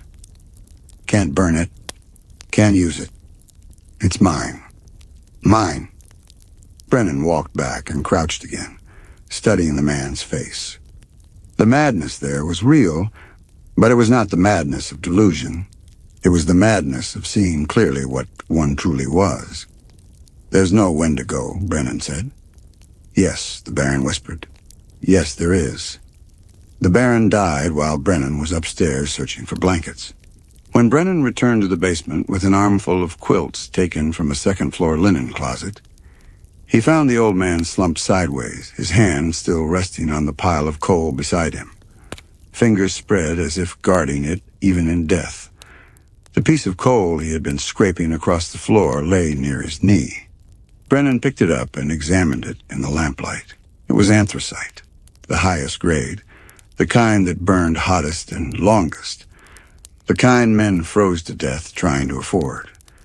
Brennan covered the body with two of the quilts and stood looking down at it for a long moment. He had seen death many times, bodies pulled from the Hudson, victims of violence in the Bowery, the aftermath of industrial accidents where men were reduced to component parts by machinery that did not distinguish between wood and flesh. But this was different. This was a man who had killed himself through the simple act of refusing to consume what he owned. The thing that disturbed Brennan most was not the death itself, but the expression on the Baron's face. In the final moment, Greylock had looked almost peaceful, as if the struggle had finally ended and the emptiness had won, and that, at least, was a kind of resolution. The tension that had marked his features in life, the perpetual vigilance, the constant calculation, had smoothed away, leaving something that resembled rest. Brennan began his systematic investigation of the basement proper. He was systematic by nature and training, and the scene demanded systematic work. He started at the perimeter and worked inward, documenting what he found with the small notebook he carried. The pages filled quickly with observations that would mean nothing to anyone who had not seen the space itself, but which Brennan knew from experience would serve as anchors for memory when the immediate horror had faded. The coal occupied the largest portion of the space, hundreds of tons of it, sorted by grade and stacked with obsessive care. Anthracite in one section, bituminous in another, smaller piles of specialty grades Brennan could not identify. Between the piles, narrow aisles had been left, wide enough for a single person to walk, but no wider. The Baron had created a maze of his own fuel, a labyrinth where every path led deeper into abundance that could not be used. Brennan walked these aisles, his lantern casting wild shadows on the stone walls. The coal had been down here for years. That was clear from the fine dust that coated every surface, the settled quality of the piles. This was not a recent acquisition. It was the accumulation of a lifetime, or at least of the portion of a lifetime when accumulation had become the governing principle. In one corner he found a workspace, a rough table, a chair, ledgers stacked in neat piles. Brennan opened the topmost ledger and read by lamplight. It was an inventory, maintained in the Baron's own hand, recording every delivery of coal, every cord of wood, every barrel of oil. The entries went back to 1882, 12 years of accumulation, documented with the obsessive care of a man for whom the record mattered more than the substance. Each entry included not only the quantity and type of fuel, but also its cost, its source, the date of delivery, and the location within the basement where it had been stored. The Baron had maintained this record with the meticulous attention of a man for whom the record mattered more than the substance. The handwriting was consistent throughout the early years, controlled and elegant. But as the entries progressed toward the present, the hand deteriorated. Letters became erratic, lines wandered, whole passages had been crossed out and rewritten. The final entry was dated January 14, 1894, the day before the servants were dismissed. 2 tons anthracite, delivered by rail to Hudson Depot, transported by wagon to estate. Total holdings now 851 tons coal, 2,340 cords wood, 890 barrels oil, sufficient for 140 years normal consumption. Sufficient for 140 years. Brennan closed the ledger and stood in the cold darkness, trying to comprehend the mind that had performed this calculation and found it wanting. What did it mean to store fuel for 140 years? What fantasy of the future did such an act presume? The Baron was 63 years old when he died. He could not have expected to live another century. The fuel was not for him. It was not for anyone. It existed purely as potential, as the promise of warmth that would never be converted into actual heat. He moved to the wood next. The cords were stacked against the eastern wall in a construction so exact it resembled masonry. Each piece of wood had been chosen for size and quality. No rotted pieces, no bark-shedding logs, nothing that would not burn clean and hot. The wood varied by type, suggesting deliberate selection. Oak for long burning, maple for quick heat, ash for steady warmth. The Baron had been selective even in his hoarding, applying the same standards of quality he would have applied to any purchase. Brennan pulled a piece of oak from the middle of one stack, expecting the pile to collapse. It did not. The logs had been fitted together with such care that removing one made no difference to the structural integrity of the whole. It was as if each piece of wood had been assigned a place and would tolerate no rearrangement. The engineering of it was impressive. The purpose of it was incomprehensible. The barrels filled the remaining space. Oil for lamps and furnaces, enough to heat the mansion through decades of winters. Brennan pried the lid from one barrel and smelled the contents. Fresh. The oil had not degraded. The Baron had maintained his hoard with the same obsessive care he had brought to its accumulation, ensuring that nothing spoiled, nothing deteriorated, nothing lost its utility, even though that utility would never be realized. At the far end of the basement, partially hidden behind a wall of coal, Brennan found something that stopped him. A furnace. Massive, modern, designed to heat the entire house through a system of pipes and radiators. It was cold, of course. Cold as everything else in this place. But when Brennan opened the furnace door and peered inside, he saw that it was clean, ready to be lit. Someone had prepared it, had laid kindling and coal in the proper arrangement, had done everything necessary except strike the match. The Baron, he realized. The Baron had come down here intending to light the furnace, and then something had stopped him. Brennan found the evidence nearby. A box of matches, spilled across the floor as if dropped. He picked one up, struck it. The match flared bright in the darkness, and for a moment the furnace interior was visible. The careful arrangement of fuel waiting to become heat. Then the match burned down to Brennan's fingers and he dropped it, and the darkness returned, more complete than before for having been briefly interrupted. He stood there for a long time, trying to understand. The Baron had been freezing. The house had been freezing. He had come down to the basement to light the furnace, had prepared everything, had held the matches in his hand. And then he had dropped them and walked away, and let the cold take him, rather than burn a single piece of what he owned. This was insanity, yes, but it was also something more. It was the logical conclusion of a life lived according to a particular set of principles. The Baron had spent his entire existence acquiring and never releasing, building wealth through extraction and never distribution. He had owned slums where children froze and had considered it a natural consequence of their parents' failure to pay rent. He had cornered markets and driven up prices and watched men choose between heating and eating and felt no responsibility for their choices. The principles that governed his business had, over time, become the principles that governed his soul, until the distinction between the two had ceased to exist.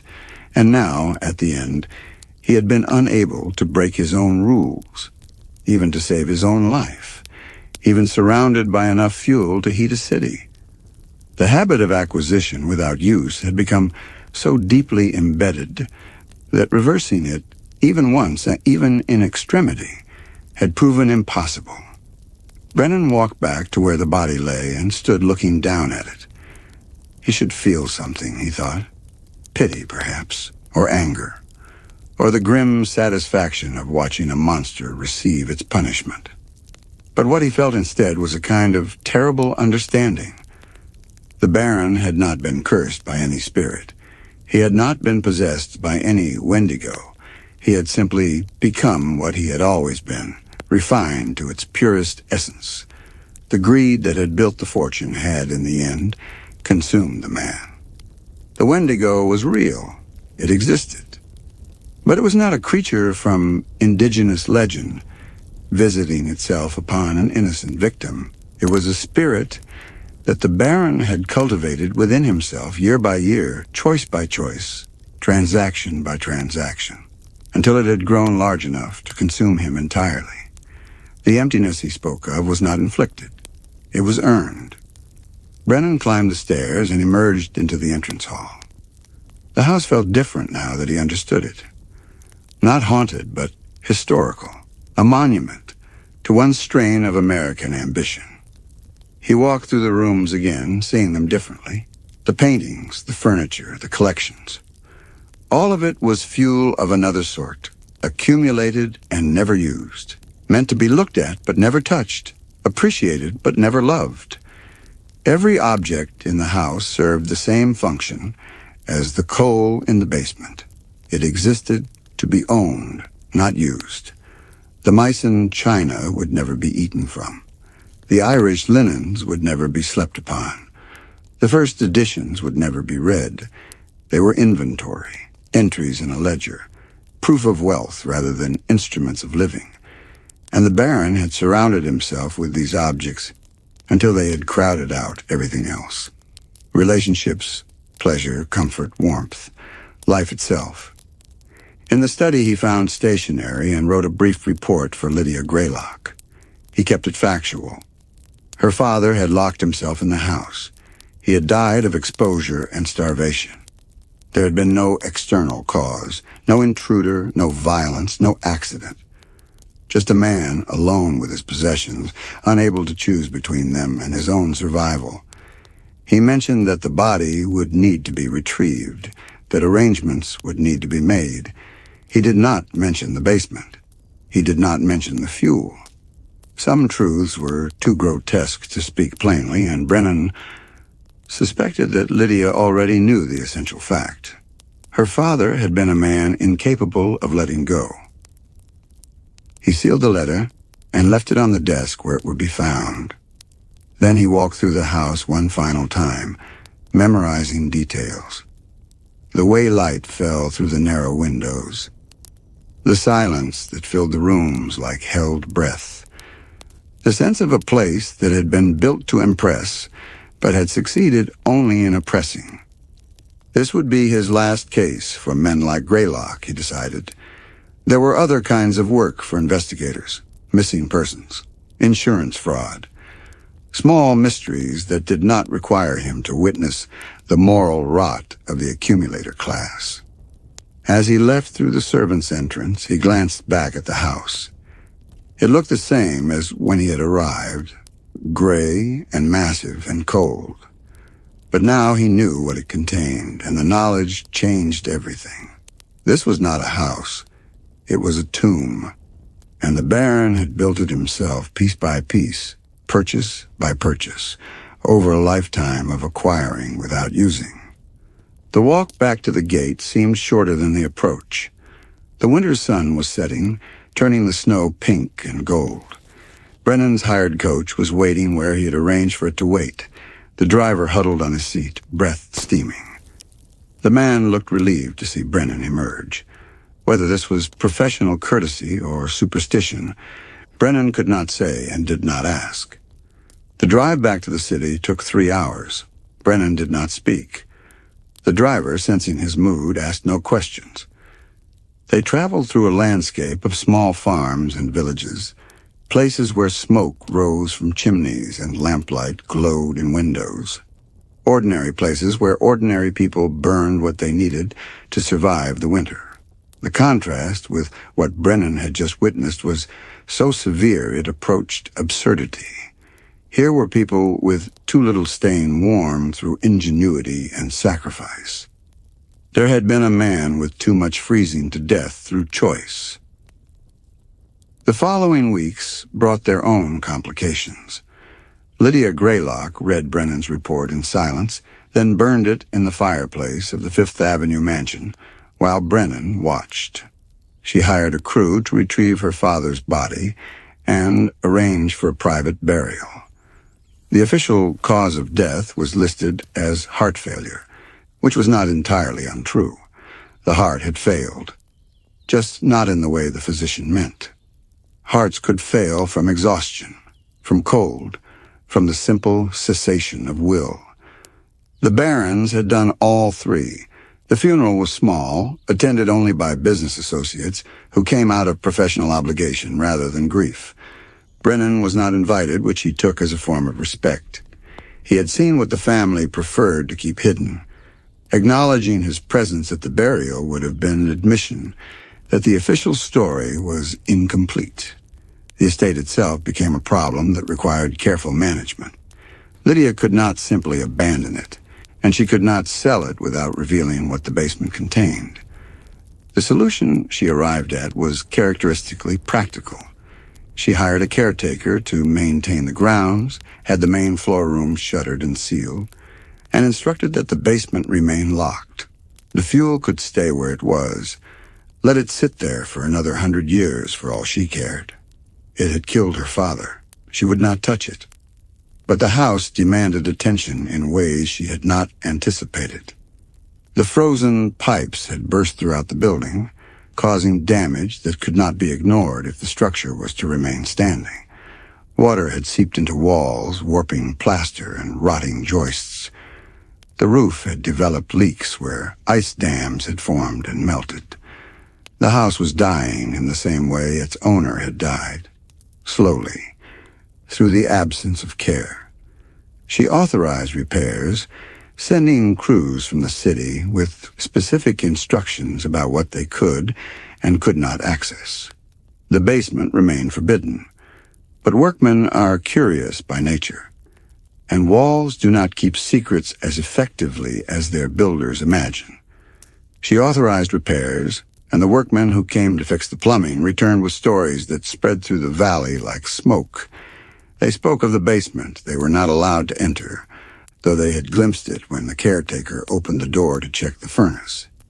They spoke of the quantities of fuel stored below, the coal piled to the ceiling, the forests of wood, the barrels of oil, and they spoke, with the cruelty men reserve for the fallen wealthy, about the rich man who had frozen to death sitting on top of a fortune in fuel. The story had everything required for transmission: irony, injustice, the spectacle of wealth turning upon itself. The story reached the newspapers by spring. A reporter from the Hudson Valley Register wrote a piece titled "The Miser's Death," which was picked up by papers in Albany and New York. The details were garbled. Some accounts claimed the Baron had been protecting the fuel from thieves. Others suggested he had gone mad from isolation. But the essential fact remained. Augustus Greylock had died of cold in a house heated by enough fuel to warm the entire county. The story resonated in ways Lydia had not predicted. In the tenements of 5 Points in the Lower East Side, where memories of the Baron's evictions were still fresh, people read about his death and found in it a kind of justice. The man who had charged so much for so little, who had watched tenants freeze rather than reduce rents or provide adequate heating, had himself frozen to death while sitting on mountains of coal. The symmetry was too perfect to ignore. It suggested, if not divine intervention, then at least a moral order in which certain crimes carried their own punishments. By summer, the story had taken on mythic qualities. In certain circles, it was told as a ghost story, with the Wendigo spirit appearing as a literal monster that stalked the Baron through his mansion. In others, it was told as a moral fable about the dangers of greed, a cautionary tale for children and adults alike. The details varied with each telling, but the core remained constant. A man had possessed the means to save himself and had been psychologically incapable of using them.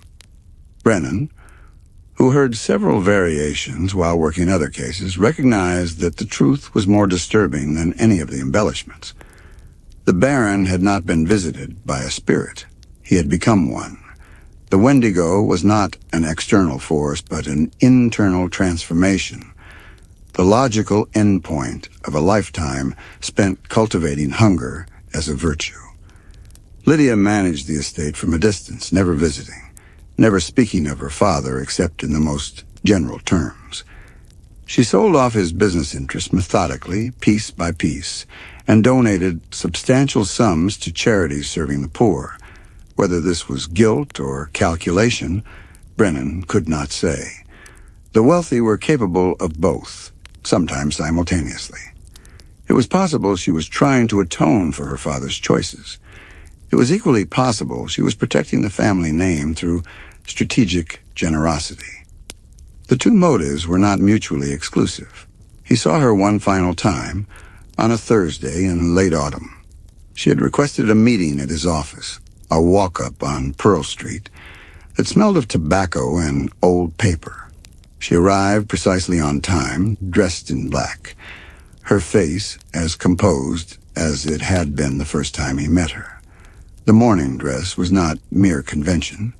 She wore it with the conviction of someone who understood loss, even if the loss was complicated by relief. She had come to pay his final invoice, she said, and to thank him for his discretion. The money she placed on his desk was more than they had agreed upon, substantially more. Brennan counted it and looked up at her. "This is too much," he said.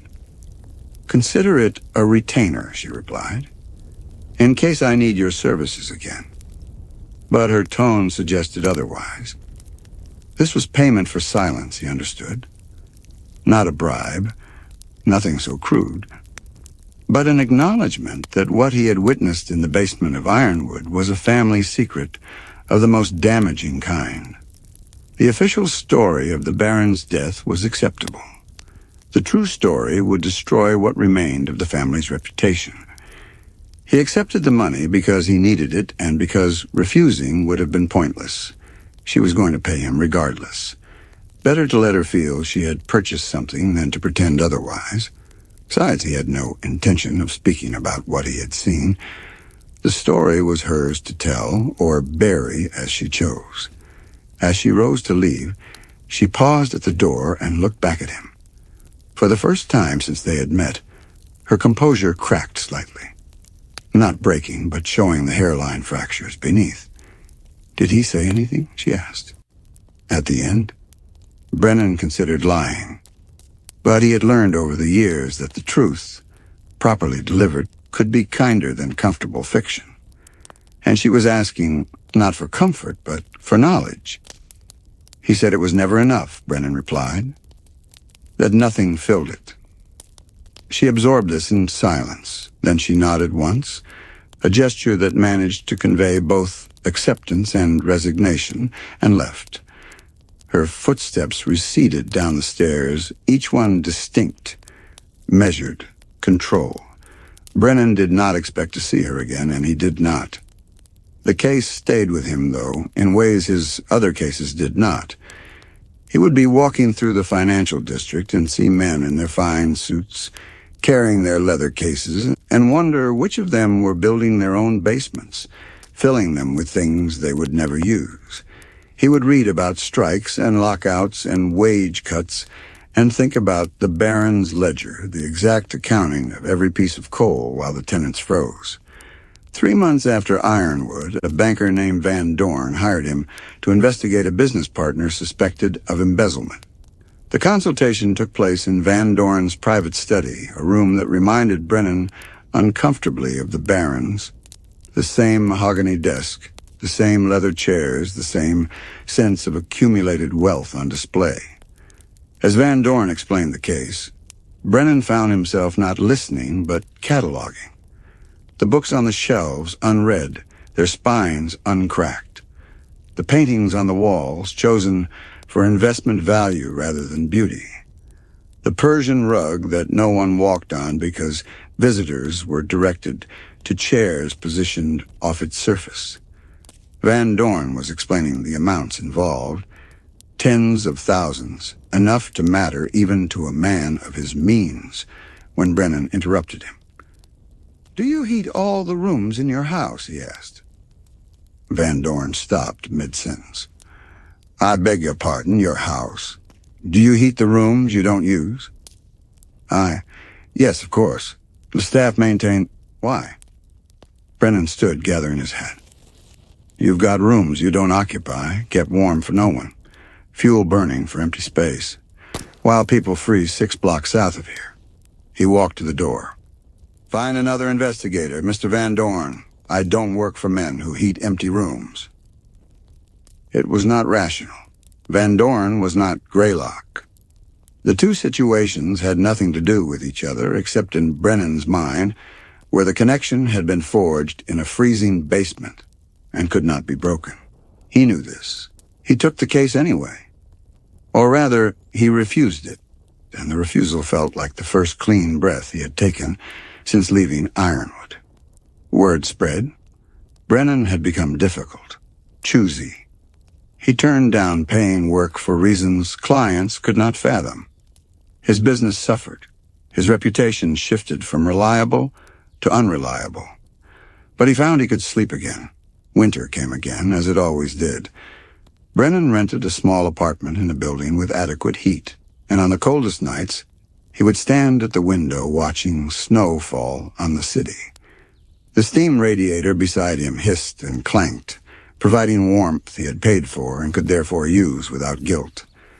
It was a privilege he had not fully appreciated until he had seen what happened when the ability to use what one owned was severed from the act of ownership itself. He thought often about the furnace in the basement, prepared but never lit, about the matches scattered on the floor, about the moment when the Baron had stood there with fire in his hand and had chosen, in the end, to remain cold. What had gone through his mind in that moment? Had he understood what he was choosing? Or had the choice been so automatic, so deeply embedded in his character, that it had not registered as a choice at all? There was a philosophical question embedded in that moment, Brennan recognized. What did it mean to own something if you could never use it? At what point did possession become indistinguishable from imprisonment? The Baron had owned enough fuel to last 140 years, but he had not owned the ability to strike a match. The first was wealth, the second was freedom. And in the end, only the second mattered. He began to notice the distinction everywhere. The society pages were full of women who owned jewels they wore once and then locked away. The business sections reported on men who owned factories they never visited, housing they never occupied, land they never walked upon. Ownership had become abstracted from use, and in that abstraction, something essential had been lost. The rich owned things the way dragons in fairy tales guarded treasure, possessively, jealously, uselessly. The treasure sat in the cave growing dusty while the dragon grew old and mean. And when the dragon died, the treasure remained, serving no one, warming nothing, a monument to accumulation without purpose. Brennan was not a religious man, but he understood the concept of damnation. Hell was not a place of fire and torment. It was a basement full of fuel you could not burn, a fortune you could not spend, a life you could not live because the mechanism of living had been replaced by the mechanism of accumulation. The Baron had built his own hell, brick by brick, purchase by purchase, until the structure was complete and he was locked inside it. The Baron had understood this at the end. That was what Brennan found most disturbing. The old man's final words suggested he had seen clearly what he had become. The Wendigo was real, not as a spirit external to himself, but as the thing he had cultivated within himself. For so long it had consumed his humanity. He had recognized it. He had named it. And he had been unable to stop it. In the Jesuit accounts the Baron had been reading, the Wendigo was described as a spirit of insatiable hunger that grew larger the more it consumed, so that it was always starving no matter how much it ate. The metaphor fit exactly. The Baron had spent his life consuming businesses, properties, resources, lives, and with each acquisition, the need had doubled, until there was nothing left of the man except the hunger itself. This was the true horror of the story, Brennan thought. Not that greed existed. Greed was as old as humanity, as universal as hunger. But that greed could transform the soul so completely that self-preservation itself became impossible. That the mechanism of accumulation could override the instinct for survival. That a man could freeze to death rather than burn what he owned. Brennan's work continued through the seasons and years. He took cases involving missing daughters, stolen bonds, adultery investigations, the usual business of a private investigator in a city where privacy was a commodity and secrets were currency. But he found himself drawn increasingly to cases involving the poor, the kind of work that paid little and mattered much. A widow in the Tenderloin hired him to find proof her husband had not died of drink, as the company claimed, but of injuries sustained in a factory accident. Brennan found the proof. Medical records showing crushed ribs, internal bleeding, injuries inconsistent with simple intoxication. The widow received her death benefit. The money was not much, but it meant the difference between keeping her room and losing it, between surviving the winter and not surviving it. A group of garment workers hired him to document conditions in a sweatshop on Hester Street. He spent a week photographing the workspace, the locked exits, the single fire escape that led nowhere. The oil lamps hung too close to piles of fabric. The photographs were stark, undeniable. When they appeared in the world, the factory was shuttered and the owner fined. The fine was negligible, barely more than a day's profit. But the workers felt they had been seen, and sometimes being seen was victory enough. These cases did not pay well. Sometimes they did not pay at all. Brennan found himself extending credit, reducing fees, working on contingency in situations where contingency meant working for nothing. But they allowed him to sleep at night in a way that investigating the wealthy had not. He was not saving the world. He understood the limitations of individual effort in the face of structural injustice. But he was making small corrections to the balance, and that seemed to matter. He thought of this as the anti-Greylock principle. Use what you have, do not hoard it, and recognize that ownership without responsibility was simply theft with better paperwork. The Baron had owned 851 tons of coal, while tenants froze in buildings he controlled. The relationship between these two facts was not coincidental. The accumulation and the deprivation were two sides of the same transaction. The years passed. 1895 became 1896. The city grew larger, denser, more itself. Fortunes were made and lost. Buildings rose and fell. Men like Greylock continued to exist, of course. They always would. Their existence was structural rather than aberrational. But Brennan had learned to identify them by certain signs. The ones who kept exact inventories of their possessions, who could tell you the specific count of paintings they owned, but not the subjects depicted in them.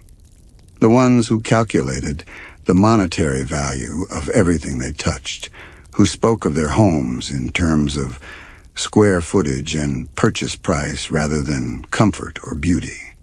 The ones who spoke of their holdings the way parents spoke of children, with a possessive pride that bordered on obsession. He avoided them when he could. When he could not, he conducted his investigations quickly and departed, taking care not to see too much, not to understand too deeply.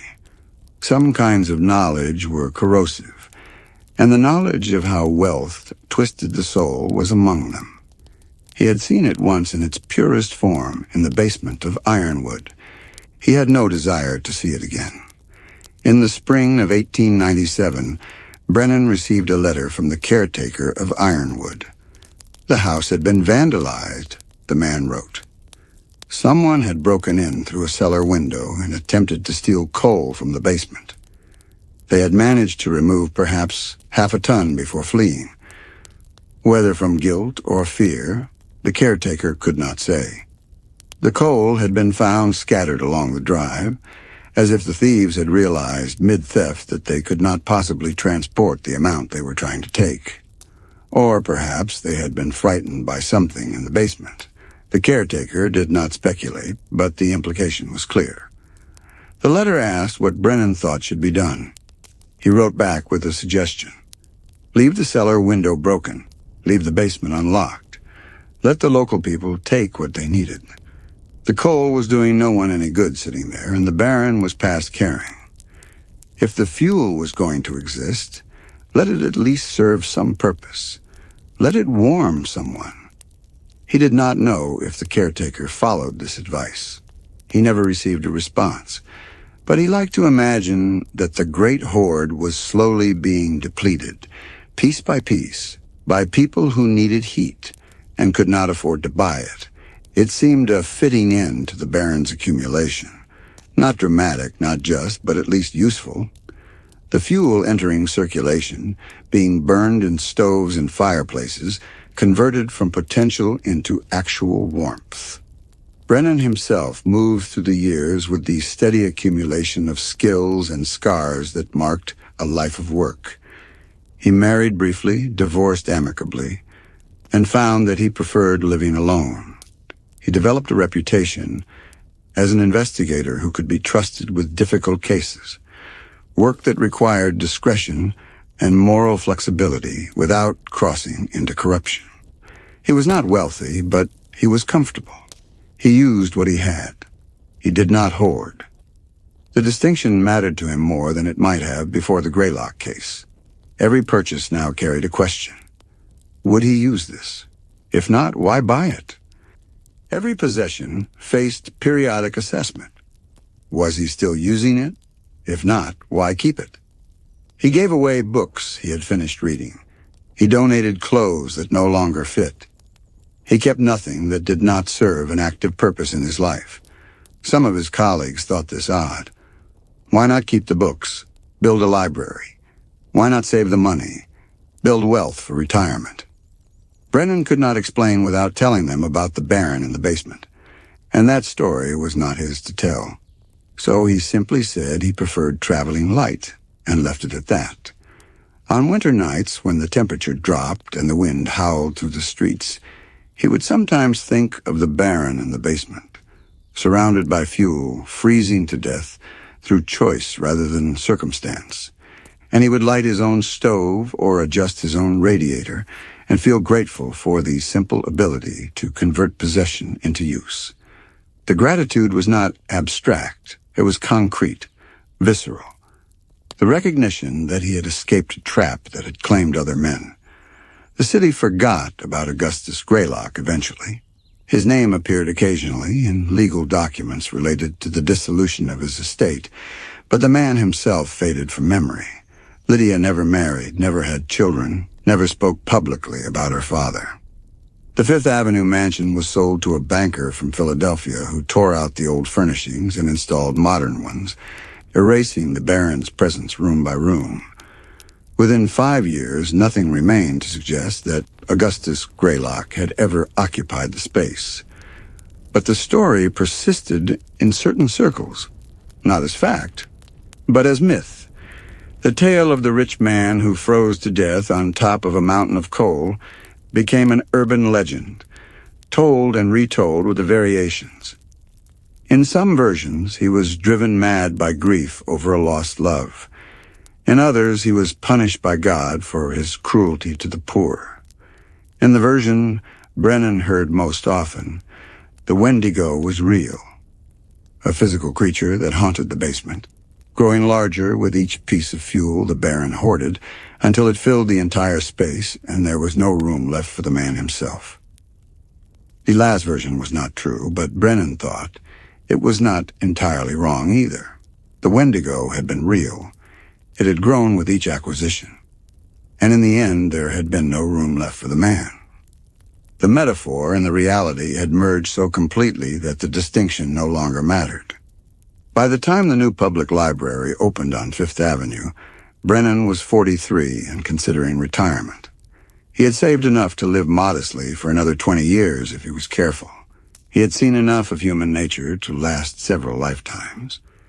And he had learned through bitter experience that some problems could not be solved by investigation or exposure or even documentation.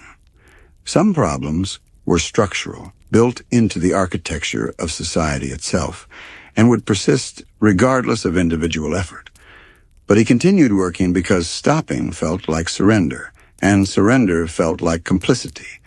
He took cases no one else wanted: immigrants, the desperate, people the city had already written off. He documented abuses. He found evidence. He testified when called. And if his efforts changed little in the grand scheme, they changed everything for the individuals involved, and that had to be enough. He never returned to the Hudson Valley. He had no reason to. The case was closed, the client satisfied, the invoice paid. What remained at Ironwood was not his concern, but he carried the image with him always. The Baron's skeletal hand resting on the coal pile, fingers spread in a gesture that was both possessive and protective, guarding something that could have saved him but that he could not bring himself to use. It was the perfect symbol of a life lived according to principles that served no one, not even the man who held them. And it served as a reminder, constant and undeniable, of what happened when the logic of ownership severed completely from the logic of living. Brennan thought of that hand whenever he was tempted to save rather than spend, to hoard rather than use, to protect his resources against an imagined future scarcity. And he would remember that the Baron had prepared for 140 years of winters and had not survived a single season. The logic of accumulation, Brennan had learned, was inverted. The more you kept, the less you had. The tighter you held, the emptier you became. And in the end, the only things that mattered were the things you had used, the meals you had eaten, the warmth you had felt, the help you had given, the moments you had lived rather than prepared for. These were not revolutionary insights. They were not even original. But they were hard-won, earned through witnessing what happened when the opposite principles were applied with absolute consistency. And they shaped the remainder of Brennan's life in ways both subtle and profound. He never spoke of the Greylock case to anyone except in the most general terms. The specifics were too grotesque, too revealing of what wealth could do to a soul. But the lesson stayed with him, a quiet touchstone against which he measured his own choices. Use what you have. Give what you can. Let go before the holding crushes you. Simple principles, difficult to live by in a city that rewarded accumulation above all else. But possible, Brennan had found, if you kept the Baron's frozen hand in your mind as a reminder of what happened when the logic of ownership severed completely from the logic of living. Years collapsed into each other the way they do when a life settles into pattern. Brennan worked his cases, maintained his modest apartment, and watched the new century arrive with the fanfare and optimism that cities generated when they chose not to remember their own histories. The 20th century was going to be different, the newspapers declared. Cleaner, fairer, more rational. The problems of the Gilded Age would be solved through progress, technology, enlightened governance. Brennan had his doubts. The tenements still burned. The factories still maimed. The wealthy still accumulated while the poor still froze. These were constants, like weather, like the turning of seasons. Individual actors changed. New barons replaced old ones. New victims filled the spaces left by those who had died or fled. But the structure remained. The machinery of extraction and concentration continued its operation, indifferent to the human cost. Brennan was 50 when he finally retired from investigative work. His knees had gone bad from years of following people through the city, climbing stairs in buildings without elevators, crouching in alleys waiting for photographs. His eyes troubled him in dim light, and he had lost the cynicism that let him witness cruelty and move to the next case without carrying the weight. He moved to a small town in Connecticut, where a cousin owned a boarding house and needed help with repairs and accounting. The work was simple. The town was quiet. He slept through the night for the first time in decades. The change was profound. In the city, he had trained himself to wake at every sound, every shift in the ambient noise. Here, silence was normal rather than ominous, but he could not entirely escape what he had seen. In his dreams, he returned often to the basement at Ironwood, walking through the maze of coal and wood and oil, searching for something he could never name. Sometimes he found the Baron there, still alive, still scraping his piece of coal across the floor in patterns that meant nothing. Sometimes the basement was empty, the fuel gone, nothing remaining but the bare stone walls and the echo of his own footsteps. The worst dreams were the ones where he found himself sitting where the Baron had sat, surrounded by resources he could not use, feeling frost form in the hollows of his collarbones while his hands moved to protect the hoard. In those dreams he understood with terrible clarity that the Baron's curse was not unique to him. It was the curse of anyone who confused having with being, who built identity on possession rather than action. He woke from these dreams gasping, his shirt soaked through, and would go downstairs to the kitchen and light the stove just to feel the heat, to remind himself that he was different, that he could still choose use over preservation. The ritual became necessary, a way of proving to himself that he retained agency, that the Baron's fate was not inevitable. The town had its own poor, of course. Every town did. The forms of poverty varied, rural rather than urban, agricultural rather than industrial. But the essential fact remained. Some people had too little while others had more than enough. Brennan found himself drawn to them in the same way he had been drawn to them in the city. The widow could not afford coal. The farmer whose barn had burned and who had no money to rebuild. The young couple with a sick child and no funds for a doctor. He helped where he could quietly, using the savings he had accumulated over decades of careful living. His cousin noticed and commented on it one evening over dinner. The observation was delivered without judgment, simply noting a pattern she had observed. "You'll die poor if you keep giving it away," she said. "Then I'll die poor," Brennan replied. "Better that than die surrounded by things I never used." He did not explain further, and she did not press. But the conversation stayed with him. He had been shaped by what he had witnessed at Ironwood in ways he was still discovering. The Baron's death had taught him something that could not be taught any other way. That the ultimate poverty was not lack of resources, but inability to use them. He thought about this often as the years continued their collapse. How many people lived as the Baron had lived? Not in literal basements surrounded by literal fuel, but in figurative ones, hoarding time or love or potential, saving it all for some future moment that never arrived. How many died with their best efforts unspent, their deepest feelings unexpressed, their greatest capacities unused? Same mathematics, different scale. Hold tighter, have less, save more, die poorer. And in the end, the only wealth that mattered was the wealth you had converted into living. Everything else? Just inventory in a ledger, numbers in an account. Potential that would die unrealized. Brennan was 60 when he received word that Ironwood had burned. The fire started in the kitchen, apparently. A fault in the wiring that had been installed during the post-freeze repairs. It spread quickly through the dried wood of the floors and walls, and by the time the volunteer brigade arrived from Hudson, the building was past saving. The flames were visible for miles, turning the night sky orange, creating a spectacle that drew observers from across the valley. The caretaker had escaped. No one else was inside. The house burned through the night, and in the morning all that remained was the stone shell and the chimney rising from the ruins like a monument.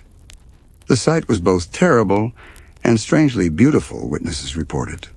The stone walls still stood, blackened but intact, framing nothing but sky. The basement survived, being stone and earth. When the wreckage cooled enough to investigate, officials found the fuel still there, charred on the exposed surfaces, but mostly intact. Tons of coal and wood, damaged but usable. The barrels of oil had ruptured in the heat and drained into the earth, creating a stain that would persist for decades. But the solid fuel remained. The county took possession of it and distributed it to families who could not afford to buy their own. Brennan read about this in a letter from a former client who still lived in the valley. The distribution had been done quietly, without ceremony, but the effect had been substantial. For one winter, at least, no one in the valley went cold.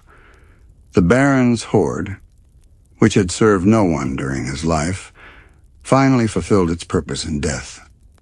Brennan found himself crying when he read this, which surprised him. He had witnessed too much death, too much cruelty to maintain emotional openness that allowed for easy tears. But the image of the Baron's hoard finally being used, burned in stoves and fireplaces across the valley, warming homes and bodies it had been kept from for decades. It felt like justice of a kind. Not perfect justice. Not even adequate justice. The Baron's victims, the children who had frozen in his tenements, the workers who had died in his mines, the families who had starved when he cornered the coal market, could not be brought back. Their suffering could not be undone. But the closing of the circle, the conversion of hoarded potential into actual warmth, represented a kind of resolution. He wrote back to his former client with a question. Had the house's destruction revealed anything else of note? The response arrived 3 weeks later. Nothing significant, the client wrote, except that workers cleaning the basement had found, near where the Baron's body had been discovered, a piece of coal with strange markings scratched into its surface. The marks were not words exactly, but they resembled writing, some kind of private notation perhaps, or the product of a mind that had finally broken under its own weight. No one could decipher them. The coal had been thrown into a furnace with the rest. Whatever message it carried had gone up in smoke, converted into heat that warmed someone's home. The irony was not lost on Brennan. He spent an evening thinking about those marks, trying to remember what he had seen when he found the Baron scraping his coal across the floor. Had there been meaning in it? Or had it been simple madness, the physical expression of a mind that had finally collapsed under the weight of its own contradictions? He decided it did not matter. Meaning or madness, the result had been the same. A man had died defending resources from himself, and now those resources were warming the living. The story had its symmetry, if not its justice. He lived another 8 years, dying in his sleep at 68 of heart failure. That surprised no one who knew him. His health had been declining for years. The accumulated damage from decades of difficult work, from too many cold nights on surveillance, from the stress of witnessing what people did to each other when they thought no one was watching. His cousin handled the modest estate, distributing what little money remained to the people and causes Brennan had specified in his will. The local poor, mostly. A fund for widows. A scholarship for the children of factory workers. Nothing extravagant. Nothing that would create institutions or monuments. Just small amounts that would make immediate differences in specific lives. Nothing was left to accumulate. He had used it all, or arranged for its use. And if his own death lacked the dramatic irony of the Barons, it also lacked the grotesque waste. He had burned his fuel as he went. He had died with nothing left over. This was, he had come to believe, the only way to die with dignity. The cousin found among his papers a single document related to the Greylock case, a copy of the report he had written for Lydia on the day he discovered the Baron's body. She read it once, recognized its significance to no one but herself, and burned it. Some secrets deserved to die with the men who kept them. The official story of the Baron's death, heart failure, alone in his estate, was adequate for history.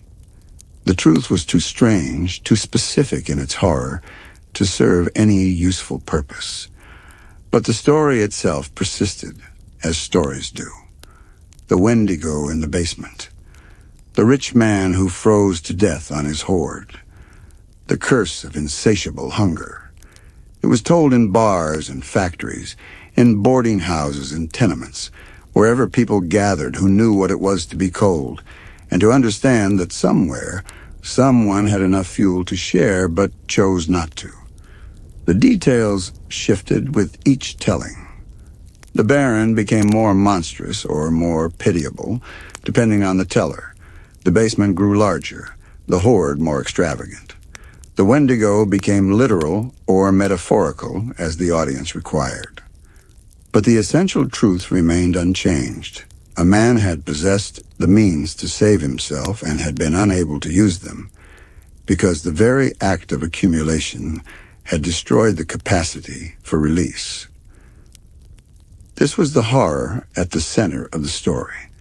Not the supernatural, not the dramatic, but the perfectly logical conclusion of a life lived according to principles that served acquisition above all else. The Baron had not been cursed by an external force. He had cultivated his own curse, year by year, choice by choice, until it consumed him entirely. And if the story spread and persisted and took on mythic weight, it was because people recognized in it something true about the world they lived in.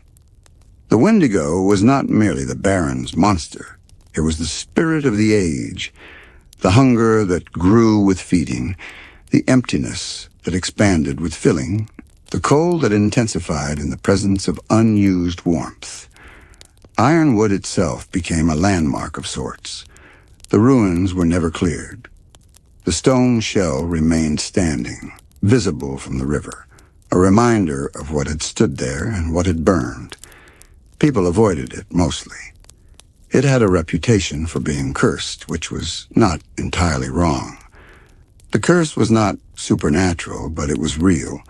The curse of witnessing what wealth could do when it lost all connection to human need.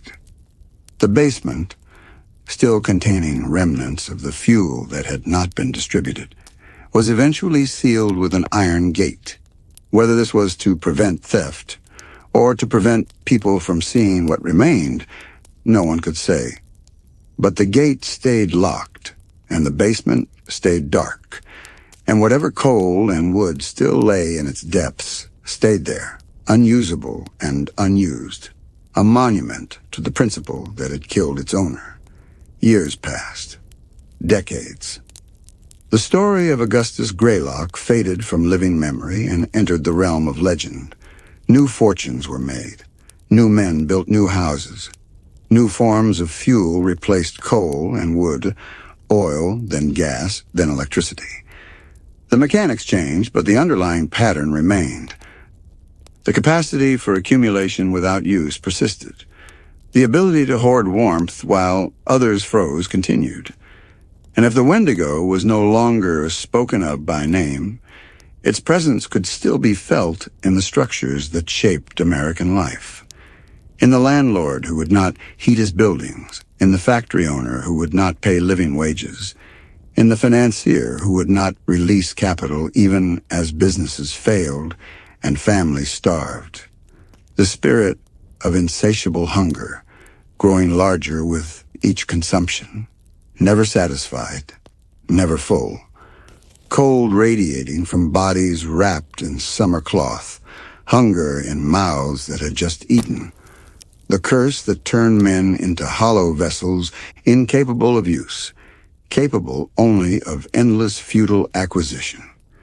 This was the real horror of the Greylock case, the thing that Brennan had understood in the basement, and that had shaped the remainder of his life. Not that the Baron was a monster. Monsters were simple, easily identified and avoided, but that he was ordinary, that his principles were the same principles that drove the entire economic order, that his death was not an aberration, but a revelation of what lay beneath the surface of Gilded Age prosperity. The Baron had frozen to death surrounded by fuel, but in a larger sense, the entire society was freezing while sitting on abundance. The resources existed to warm every home, feed every family, heal every sick child. They existed in quantities that exceeded need by orders of magnitude. But the mechanism that connected having to using had been broken, deliberately, systematically, in service of an economic logic that prioritized accumulation above all else. And if the Baron's death was grotesque, it was only because it made visible what was normally kept hidden, the absurdity of a system that produced starvation amid plenty, cold amid fuel, death amid the means of life. The basement at Ironwood was not an exception. It was a microcosm, a perfect miniature of the larger structure. This was what Brennan had seen in the basement, and this was what he could not forget. The Baron's skeletal hand on the coal pile, protecting it even in death. The furnace prepared but never lit. The matches scattered on the floor. The vast hoard accumulating dust, while its owner accumulated frost. The image contained everything that needed to be understood about wealth in America, that it was hoarded rather than used, that it defended itself against distribution, that it would rather die than circulate. And this was what the story meant when it was told and retold in the decades that followed. Not merely that one man had gone mad, but that the madness was systemic, built into the foundations, operating according to its own inexorable logic. The Wendigo was real. It had always been real. It was the spirit of a civilization that valued having overbeing, that measured worth in accumulation rather than use, that starved itself spiritually even as it gorged materially. The story lived because it named something that people recognized but rarely spoke aloud, and it would continue to live as long as the condition it described persisted. As long as basements filled with hoarded fuel while people froze above, as long as wealth accumulated in the hands of those who could not use it, while those who needed it went without. The stone shell of Ironwood stands still, visible from the river when the trees are bare. The basement remains sealed behind its iron gate, and somewhere in the depths, in the darkness beneath the ruins, coal and wood still rest in their careful piles, guarded by nothing now except the weight of their own history, fuel that warmed no one, wealth that served nothing, a monument to the principle that having is not the same as living, and that the hunger which grows with feeding can never, ever be filled. The Baron's hand, long since turned to dust, no longer guards the hoard, but the image remains, frozen in the memory of those who heard the story and understood its meaning. Fingers spread across black coal, frost forming on the knuckles. A man choosing possession over life and receiving exactly what he chose. Nothing more, nothing less, and nothing ever that could fill the emptiness he had spent a lifetime cultivating within himself.